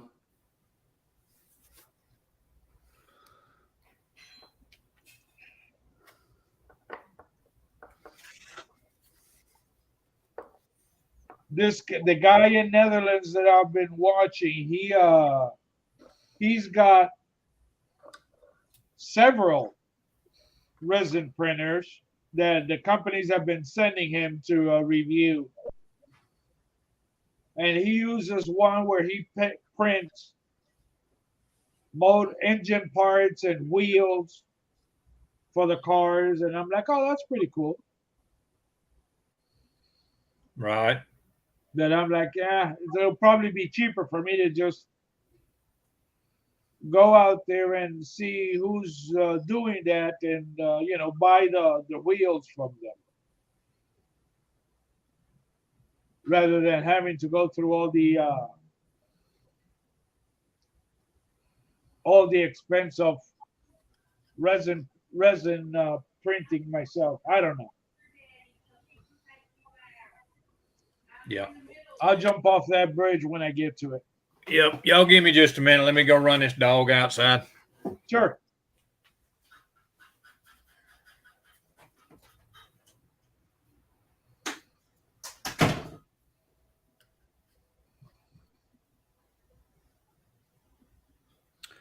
So other than that, Howard, what have you been up to? Just that? Just this. That's it. I, haven't been doing much of anything else.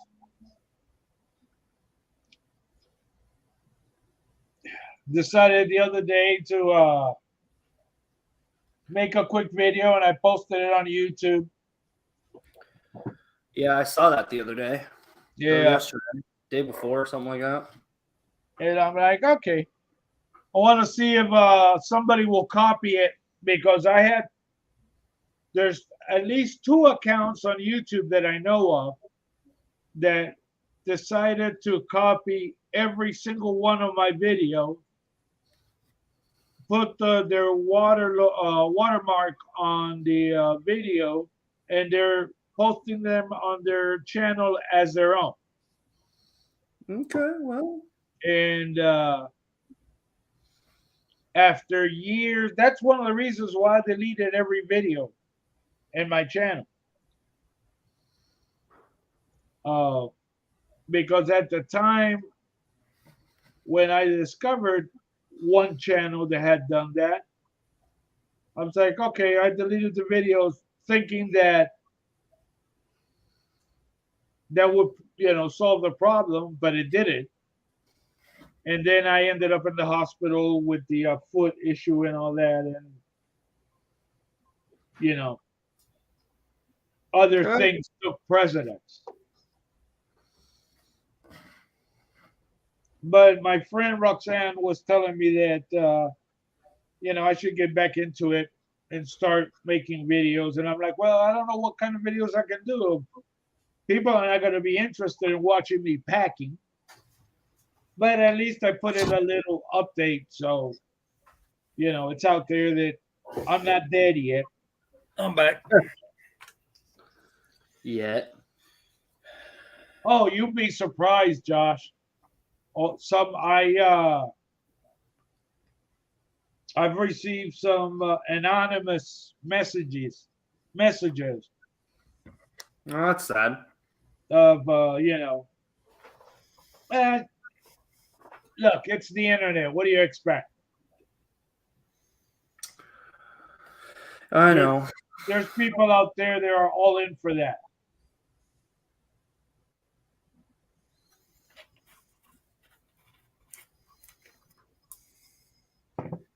This is true.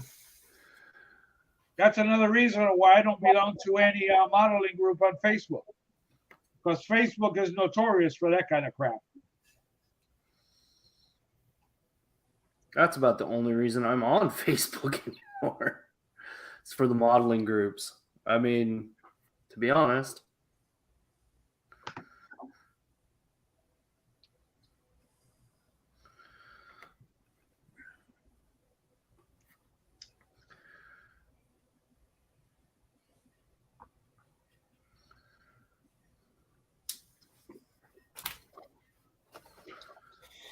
Yeah, I gave that up a long time ago.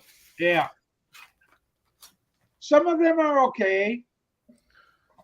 Like I belong to only one modeling group on Facebook, and it's from my local model club. And they put up a page, and that's how we all keep in touch. But and they're really, really decent group of guys.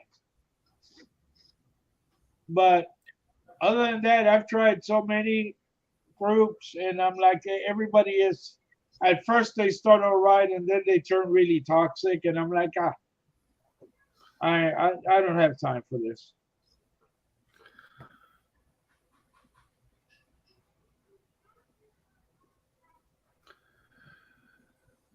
No, and I get it.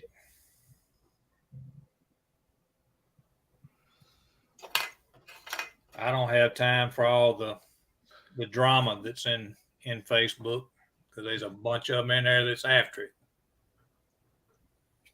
I guess that's the only social life they have, if you can call that social life. Yeah, there ain't no social life.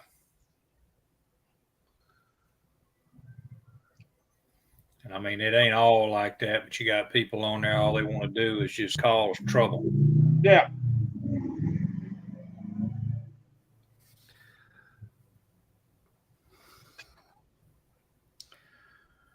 It is what it is. It is what it is.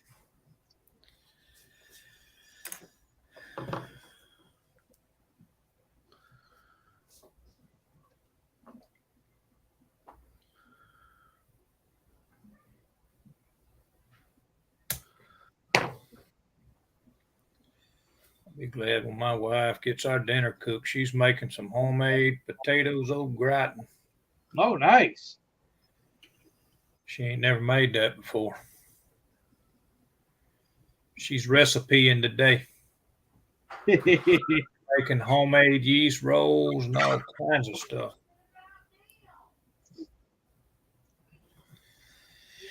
She won't try to take out. I've got a pit bull in there, and she won't try to take that pit out because that pit will run her, which wouldn't be a good thing. She'd get out the door and then try to take off on her. He's a runaway. Yeah, she ain't on the leash, and you open the door, you ain't gonna get her back, not for a while. Yeah, she'll come back when she's hungry. She'll come back when she gets ready, is what she'll do.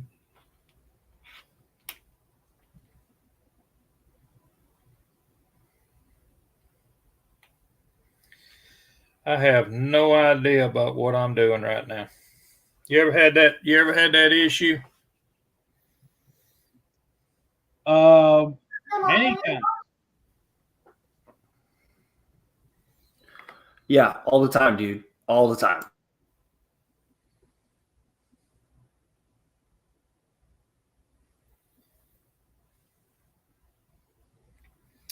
I mean, don't have a clue.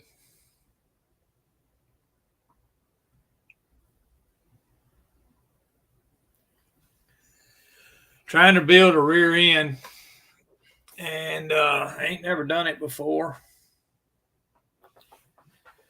That happened last time I had that feeling was when I bought this gigantic model 1/35th scale Dora gun. The box it came in, it's 75 pounds. Wow. And when I open the box and I look at the model, it's like sprue after sprue after sprue. And I'm like, what the hell did I just get myself into? Building a model. And I'm like, oh, okay, this is a project for retirement because it's going to take a while to sort out.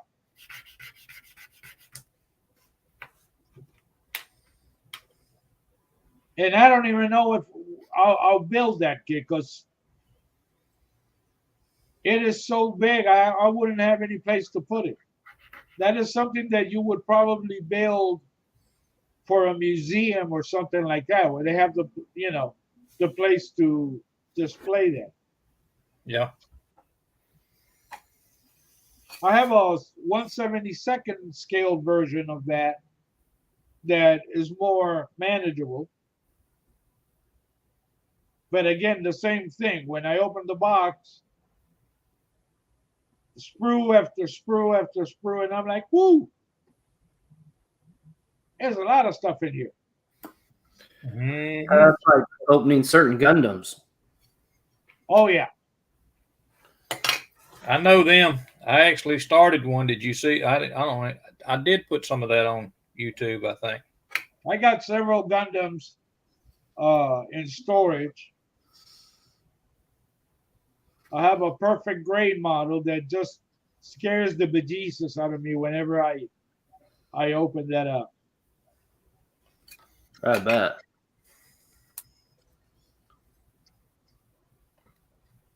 But that's okay. I like bigger models because I can see them, the parts, and no matter how small they are, they're manageable for me. Well, the part with some of them perfect grades is they're still not very big. No. And they're like $500-600. So you would think they'd be a lot bigger, but they're only like a foot tall. 11 inches tall. Yeah, that's okay.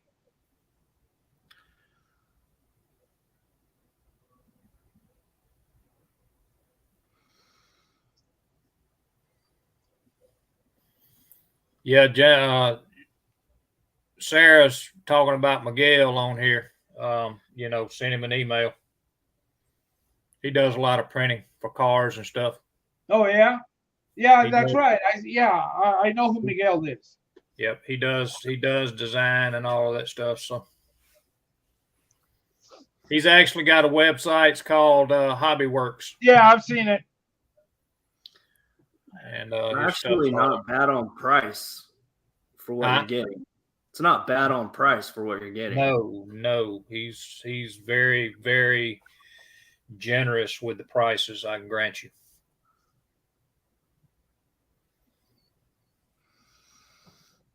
Because he should be charging at least double what he's put on there. At least.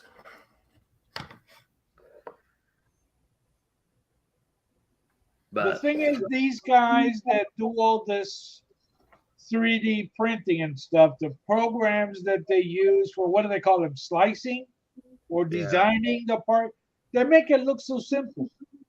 And I'm like, what in the hell are you doing? And I'm like, that's why I have no hair left, because I keep scratching my head trying to figure out what they're doing. And I'm like, yeah. I'm not ready for this.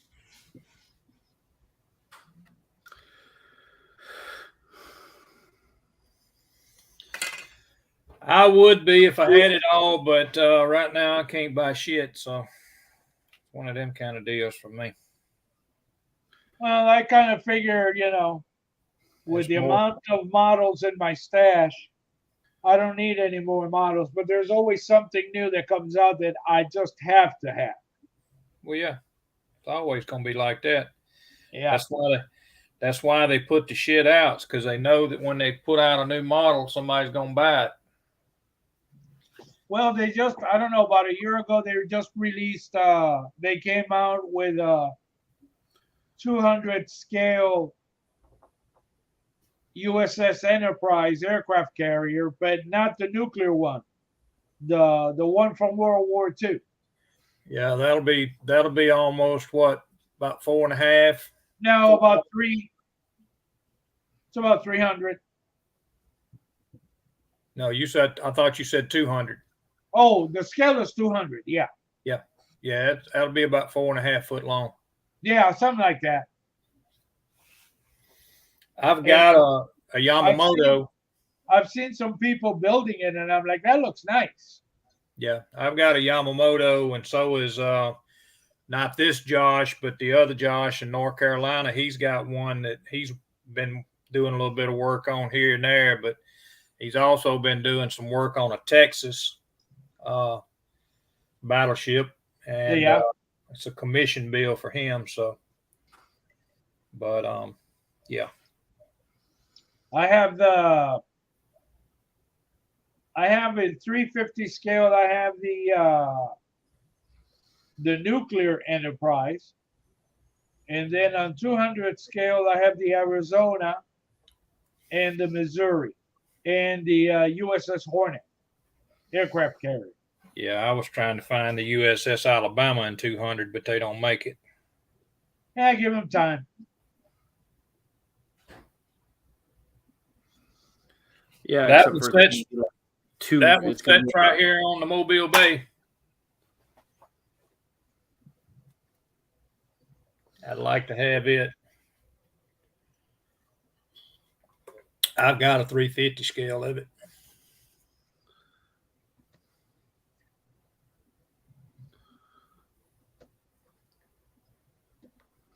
But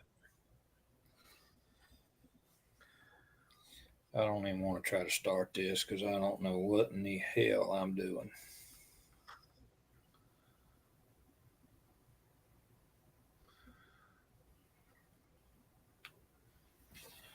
I need some measurements is what I need.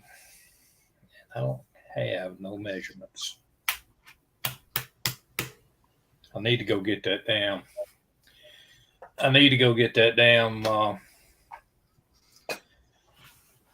Pro Street Nova that I got in the damn storage is what I need to do. Oh, yeah? Yeah, do a back half on it and put it in this car. I don't know nothing about building the back half. Fred said, we just build you one. Okay. All right. 10-4.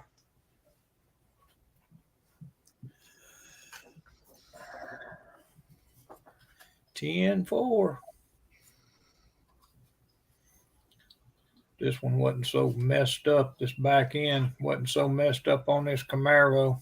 I'm telling you, this freaking body, the molding on it is junk. And time I get it all sanded out, ain't nothing gonna fit right.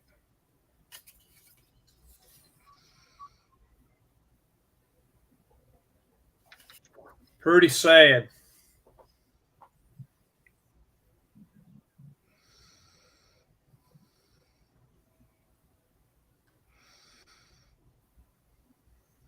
Pretty sad.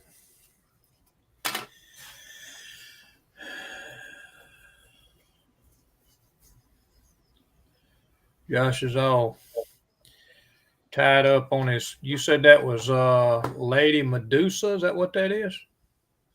Right now, that's what I was trying to print. The print failed, so I got to figure it out later. Oh, okay. It failed. Yep. And the one you're working on now? That's Wonder Woman. Wonder Woman. I thought you already had one. Not painted, though. I was printed out, though. Oh, okay. I thought you had one painted already. Oh, you printed that yourself, Josh? Yeah. What printer do you have? I have the CR10 is what I did this one on, but then I also have the Anycubic Photon and then the Photon 2, and then I got the wash and cure station. Oh, okay.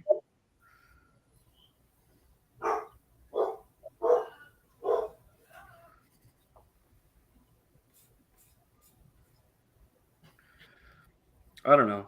It's still a process.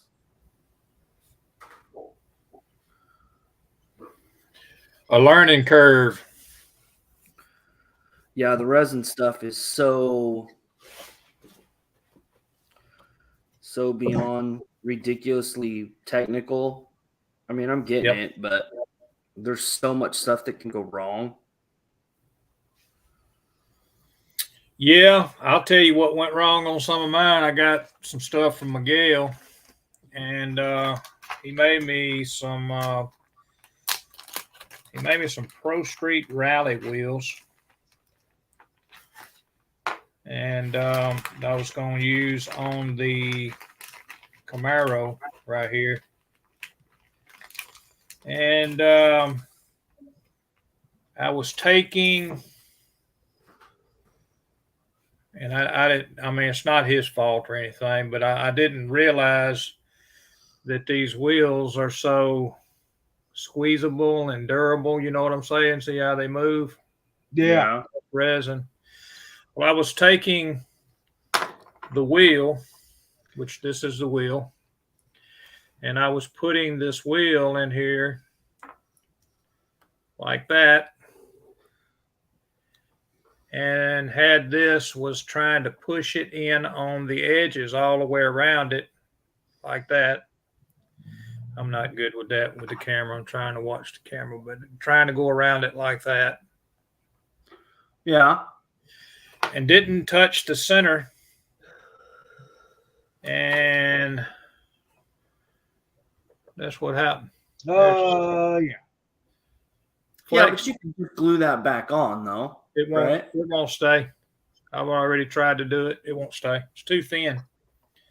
It's like paper thin. The backing of it is paper thin. Do you have that? Do you have UV glue? No. Oh, well. No, I tried to super glue it in, and it didn't hold it. And it's just they're so the center section of the rim where that center cap and all goes in it is so thin right there that it just, I mean, I didn't even touch it and it just popped out. Both of them, same front and back. I say the front and back, just the back wheels. I hadn't had any issues with the fronts. But I mean, I got a ton of stuff. I wished I had the actual arms and stuff to go with that. That's a 4-link rear end. Oh, I bet. Yeah. Arms and stuff that's supposed to go to it. He had a bunch of extra stuff and he just throwed it in a bag. Some of the stuff was misprinted items, and he just threw them in bags. I got some intakes in here and some carbs, and got some of those rims. Okay. Turn it to where the light hits them, and just stuff. I sent for just a few items, and I got a box. Well, you got a few items. I got a box that size full of stuff. That's where my tires for my deserter came. But I have a bag of 532 big block motors, 572s in there. Nice. Didn't ask for none of that. Got some wheels, didn't ask for those. Got some more wheels, they're white. That's all from Miguel? They're all one piece. These are the ones that looks like the ones that's on Frank Frizzos. That 34, I think he did the render of it. That's that, and then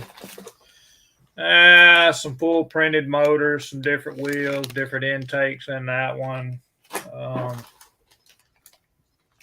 Some black printed tires. Yeah.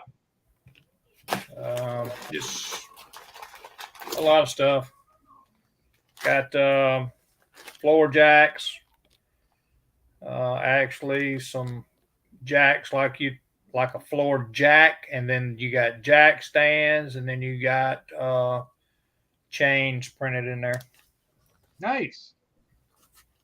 Just stuff that he had thrown up on the bench. He was ready to get rid of it, and he said, "I sent you a little bit of extra stuff." And I said, "Oh, okay." I don't know if you can actually. Let's see if I can hold this up here where it'll show up.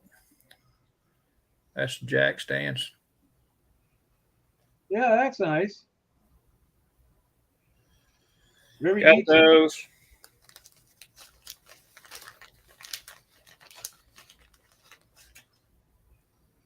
That's floor jacks. Its wheels are off the front of it, but that's a floor jack.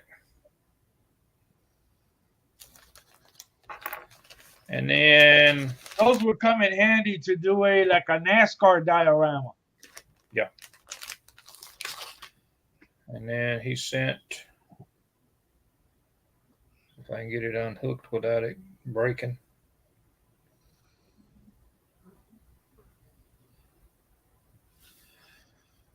Some printed, and don't ask me because I don't know how in the heck he did that and got it off the printer. I don't know. That's chain. Nice. And it is freely flowing chain.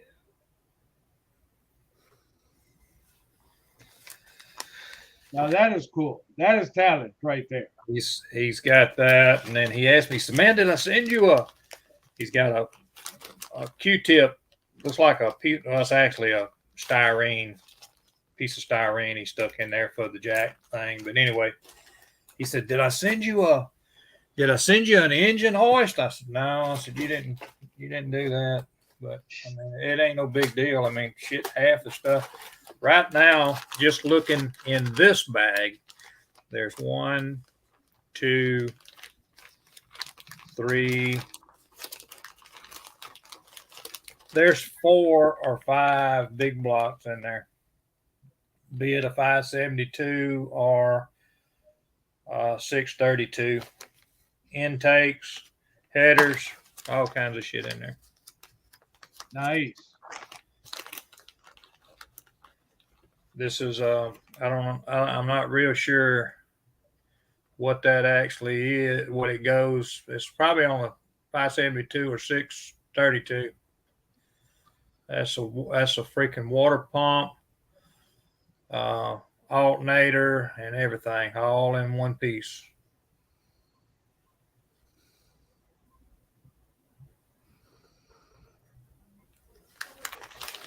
And then there's another one. The actual, I think the alternator came off of it, which ain't no biggie. But look, when he sends you this stuff and it don't cost you a dime, there's transmission. Oh yeah. That he printed. And then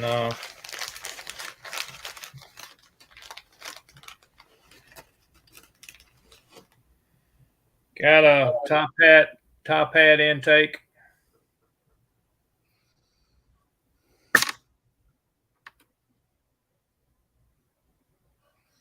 Okay.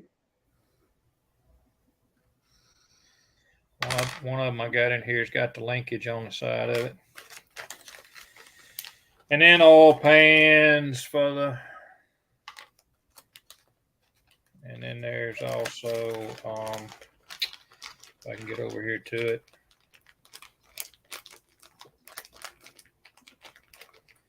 So much stuff in this one little bag. That's a blower intake.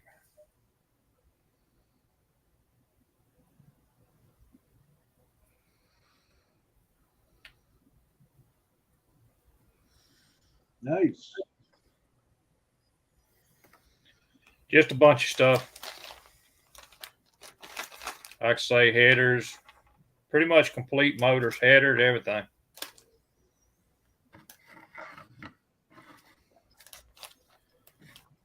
And like I say, the tires that I'm putting on the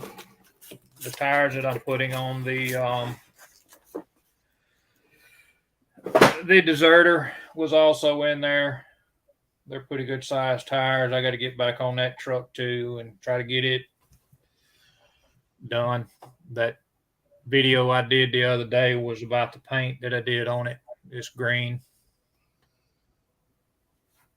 So get my big mug off of there.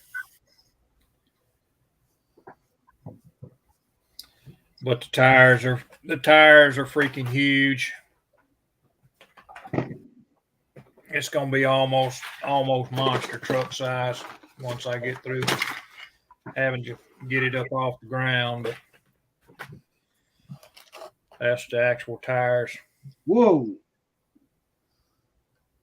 And that's the actual rims that came in it. They're a lot wider than the original ones. Let me see if we can get one of these out. You can see the difference between it. Size wise. Yeah. Width wise. Nice thread. So, Super Swampers. They're not that much taller, but when you go with a bigger tire like that, it causes you to have to put a big lift on it. And I'm trying to get the lift situated on it to where it's going to be up off the ground. I've got a let's see here.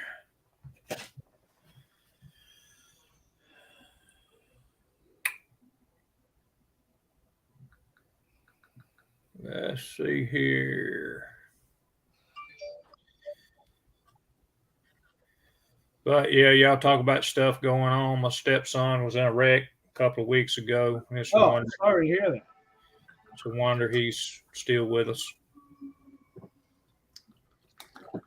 Yeah, he's he out of the hospital yet? Yeah. Yeah, he's actually the doctor. He went back to the doctor this past Thursday, and the doctor says, "You're not on any restrictions. I need you to start trying to walk on that foot." He had a vertical break in his shin bone. Ooh, damn. Not a horizontal break, but a vertical break. So they had to go in. They had to go in, and they went in and put a plate and screws in the plate, and pull the bone back together like it was supposed to be. Oh, damn that!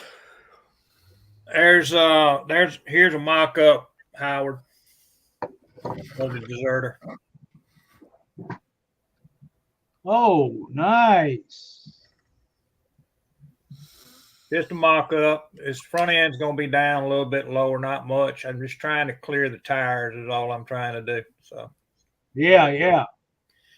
It's let's see if I can back up here. We can back up here and punt just a little bit. Let's see if I can do this. There's a truck. He was hit directly in the door. Oh, yeah. Seat was sitting on the console.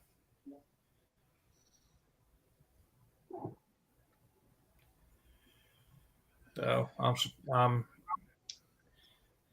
that bed was sitting almost on the drive shaft. It was pushed in so far. So he was sitting still, and the other person was flying, huh? Well, what happened was he was on an entrance ramp coming to the interstate, and it was wet, and he was going too fast, and the truck hydroplaned, and before he made the turn, the entrance ramp went straight, and then it makes an abrupt turn to get onto the actual interstate. And he didn't make the turn. He went straight out into the interstate, and a Land Rover hit him right in the door. Ouch. So, yeah, he was going a little too fast. And when he tried to mash on the brakes, he was going to go around that corner, the corner to actually go to the interstate. The ass end of the truck come around on him, went out in the interstate, and they T-boned him right in the door. That sucks, dude. Yeah, it's like I say, that much room between the side of the truck, about 10 inches between the side of the truck and the console. I mean, it hit that hard, about 10 inches. Mm-mm. So, but he spent 4 days. Actually, I think it was it 4 days? Let's see, 1, 2. It happened on Saturday evening. He spent 2.5 days or 2 days in the emergency room because they didn't have any beds to put anybody in. So, but they finally did that. Actually did the surgery straight out of the emergency room. Took him to surgery, and then they actually had him a room and put him in a room for 2 days, and then they turned around and told him it was time to go. So,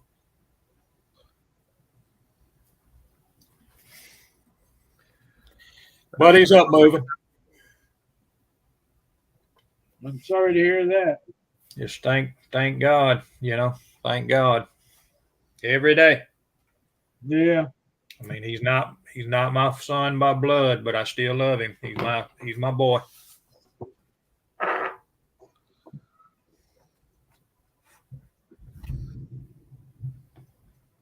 It's fishing to rain again. Out here thundering.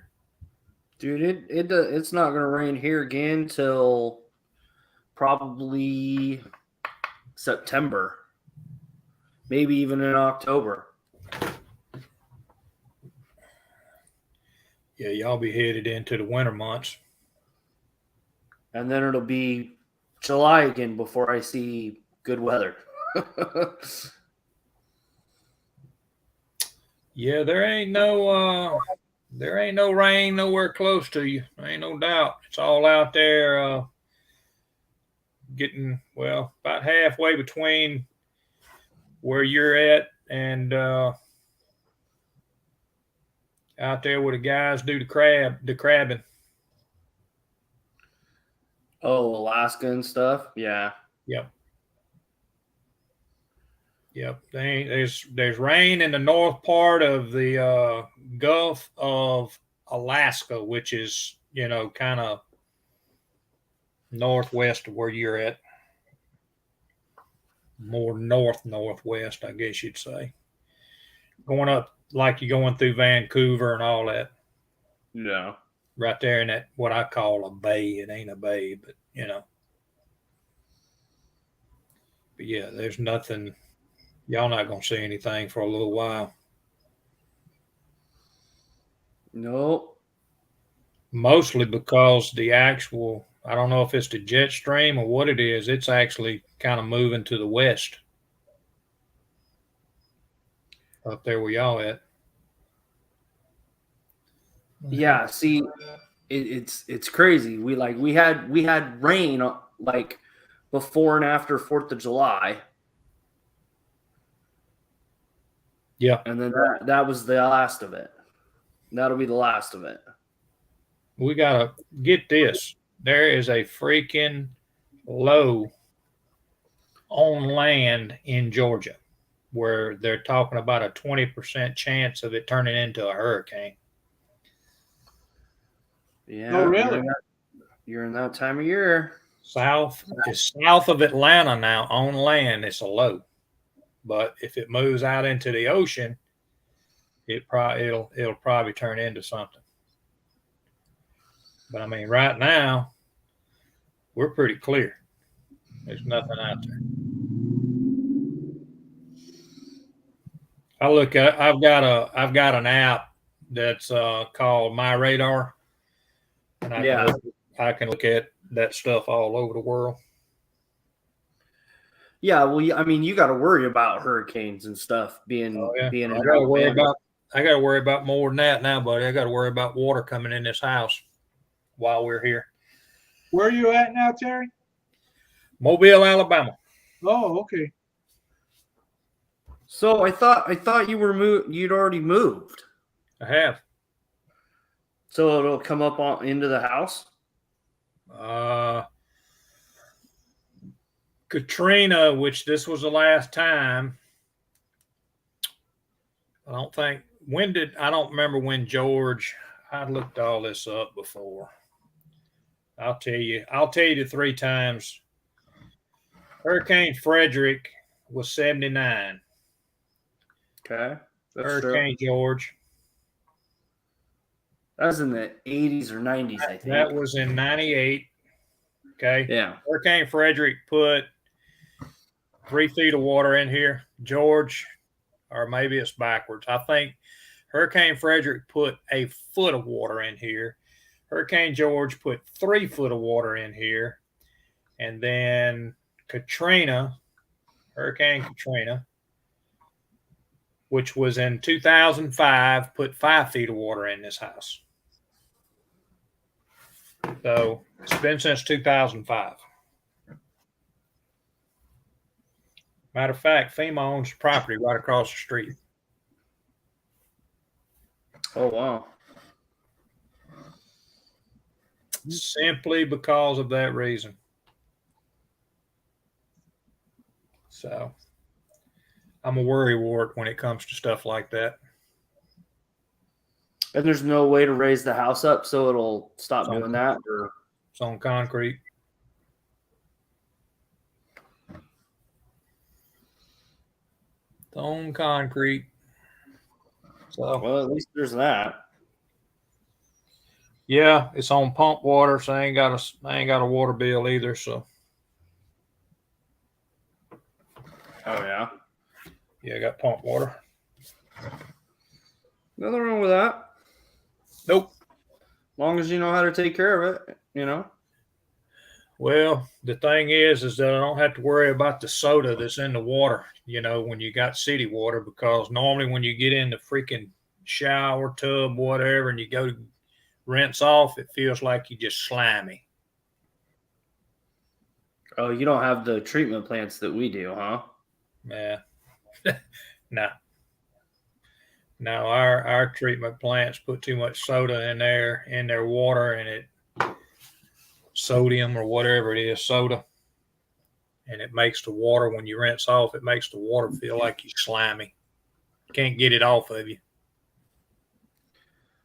That sounds gross.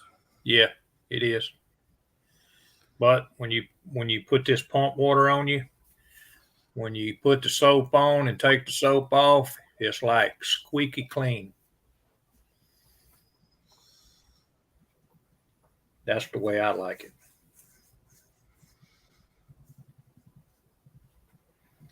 That is the way I like it. Well, guys, I'm going to take off. I got to go make something to eat because the old stomach is complaining. Yeah, don't need that to happen. Oh, yeah. So, anyway, it's good to see you guys. Yep. You too, Howard. Appreciate you stopping by, buddy. Hey, thanks. I'll keep in touch with you guys. Yes, sir. We're here every Sunday. All right. Sounds good. Take care, Josh. Later, dude. All right. Bye-bye.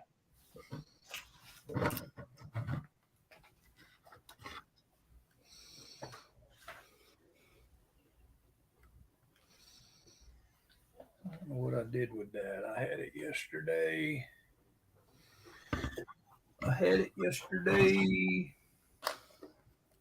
Uh-oh, what'd you lose now? Oh, it ain't nothing imported. It's a plug to plug in a UV line. I don't know where I put it. Put it somewhere. Might be down here.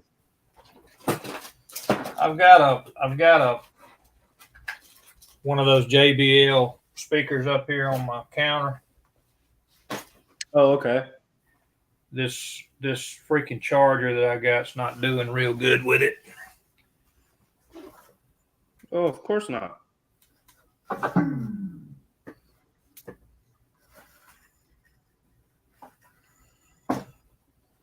Might have been because it wasn't off.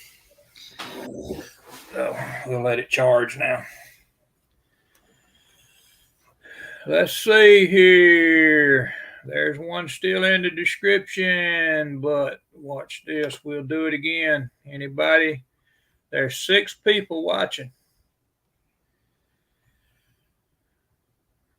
There's a link. Anybody wants to step in, come on. We just talking. Josh is painting. I done give it up.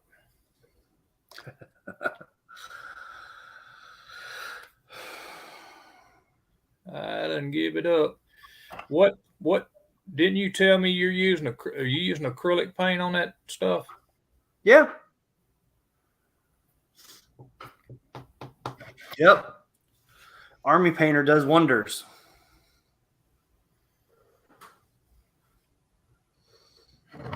Have you?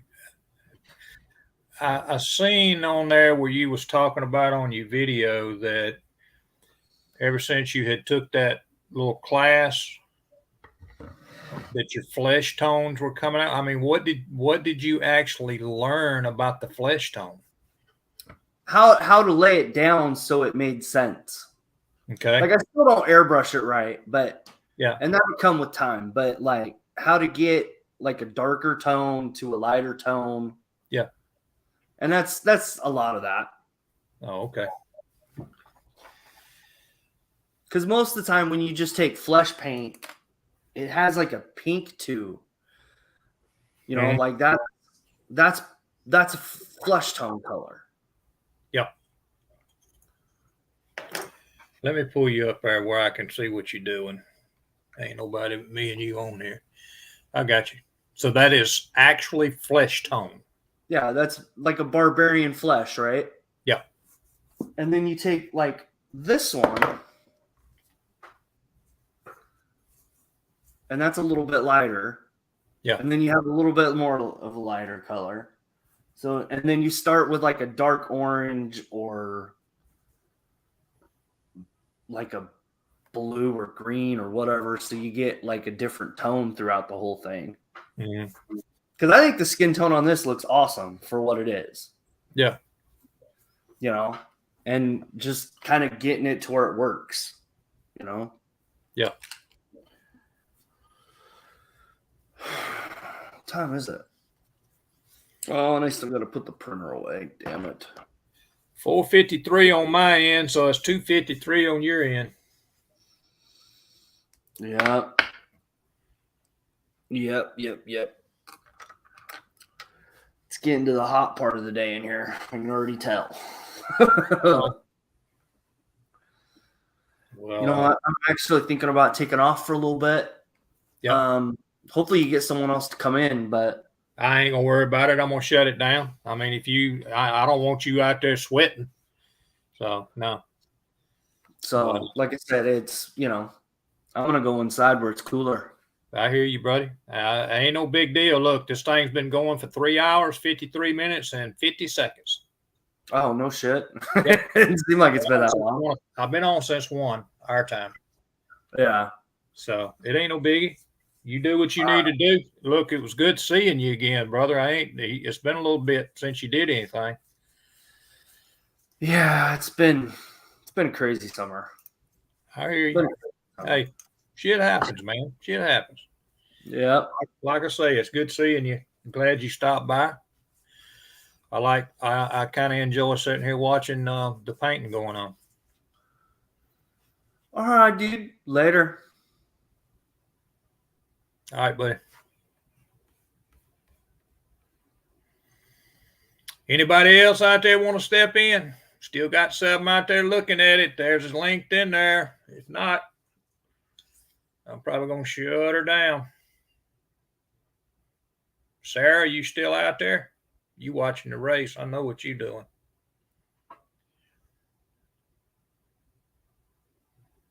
Links right there at the bottom, guys.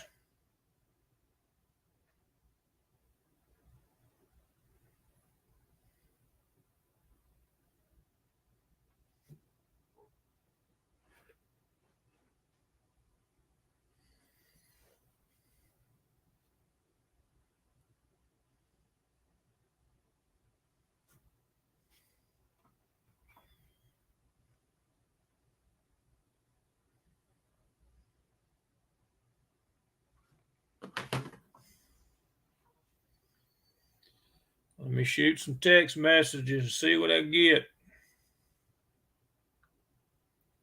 See if Miguel's interested.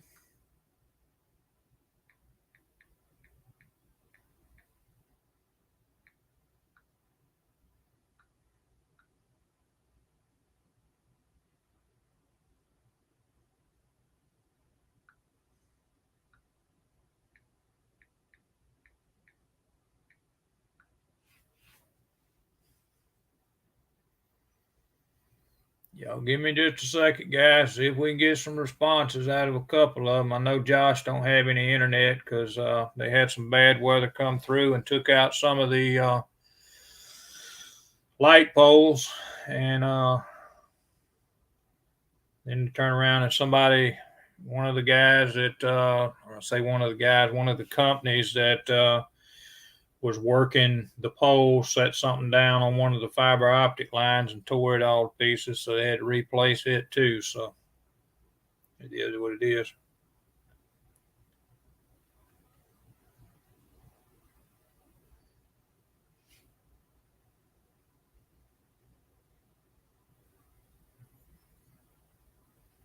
See what happens here in just a second. We ain't gonna stay here long. What's up, Dalton? You doing all right?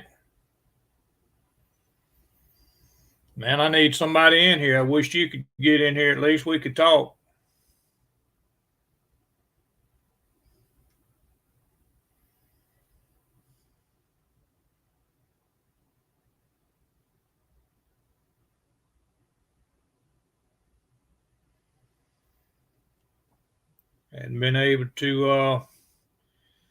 Josh hadn't been able to get on today because of internet issues. They had a bad storm go through there. It took out a lot of phone lines and I guess his internet and all of that. So he's not been able to get on today.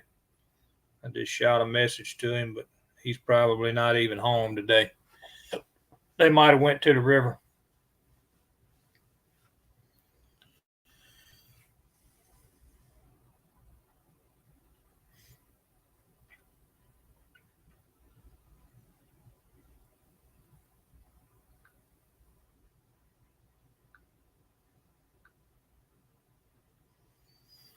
Did you see that green paint job that I did, Dalton?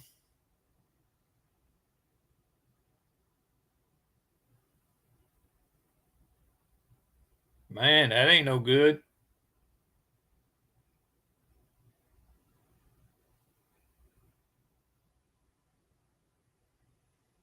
I hear you, brother. That ain't a good place to be having anything. I hear you.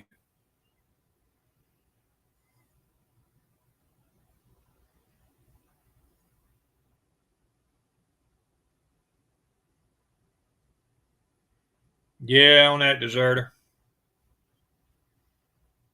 Yeah, I got it still sitting up here. I'm going to let it set for about a week, and then I'm going to wet sand it, and then I'm going to put another coat on it.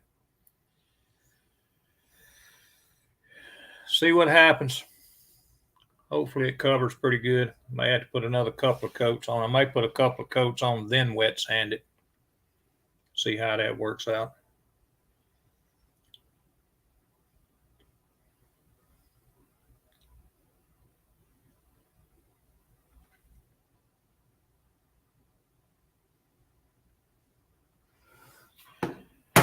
Yeah, I did halfway get this thing. I got the grill in it. I cut that grill down on it. Like I say, took the edge corners And then there was also some amber lights that was right there on that corner, on that grill right there. So I shaved all that down, remolded it, dechromed it, and just tried to give it a different look instead of it having that it wrapped the things wrapped all the way around the side here on it, and I didn't like that. But anyway, but that's what it's looking like. Also, not real sure that you can see in there or not, but got them door panels in there. I don't know how good that's showing up, but got the door panels all in it. Got the dash in it, steering wheel, glass is all in it.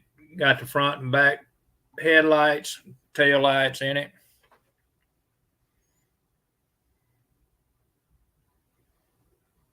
No, didn't ever put no clear on it. It's still sticky. I thought it had dried down, but the longer that you put your hands on it, you know, the heat from your body, when you touch it, it just start getting sticky. So I can't hold it too long. It may not ever dry down. That alclad is just not. They say it's ready to spray out the bottle, but it ain't. I probably should have put some of that Mr. Hobby leveling thinner in it, and it probably would have helped it, but it may have not done anything for it. I don't know. It ain't been good.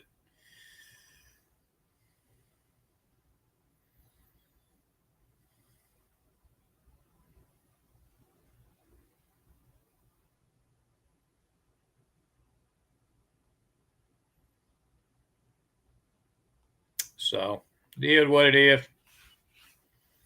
But no, the Krylon is the Krylon Fusion. It is not regular Krylon paint. So I'm just for safety precautions, you know, giving it just a little bit longer to do its thing. Give it time to dry down real good before I go to fooling with it, because I know how my luck is. Not good. So, but anyway, Dalton, I guess I ain't gonna have nobody else step off up in here, buddy. Hopefully you will get to feeling better here pretty soon. Sorry to hear about the flu. You take care of yourself, buddy. I'm gonna get out of here. Ain't no use in me continuing to run this thing and not having, you know, a handful of people in here. So we're just gonna call it. We're gonna call it a day.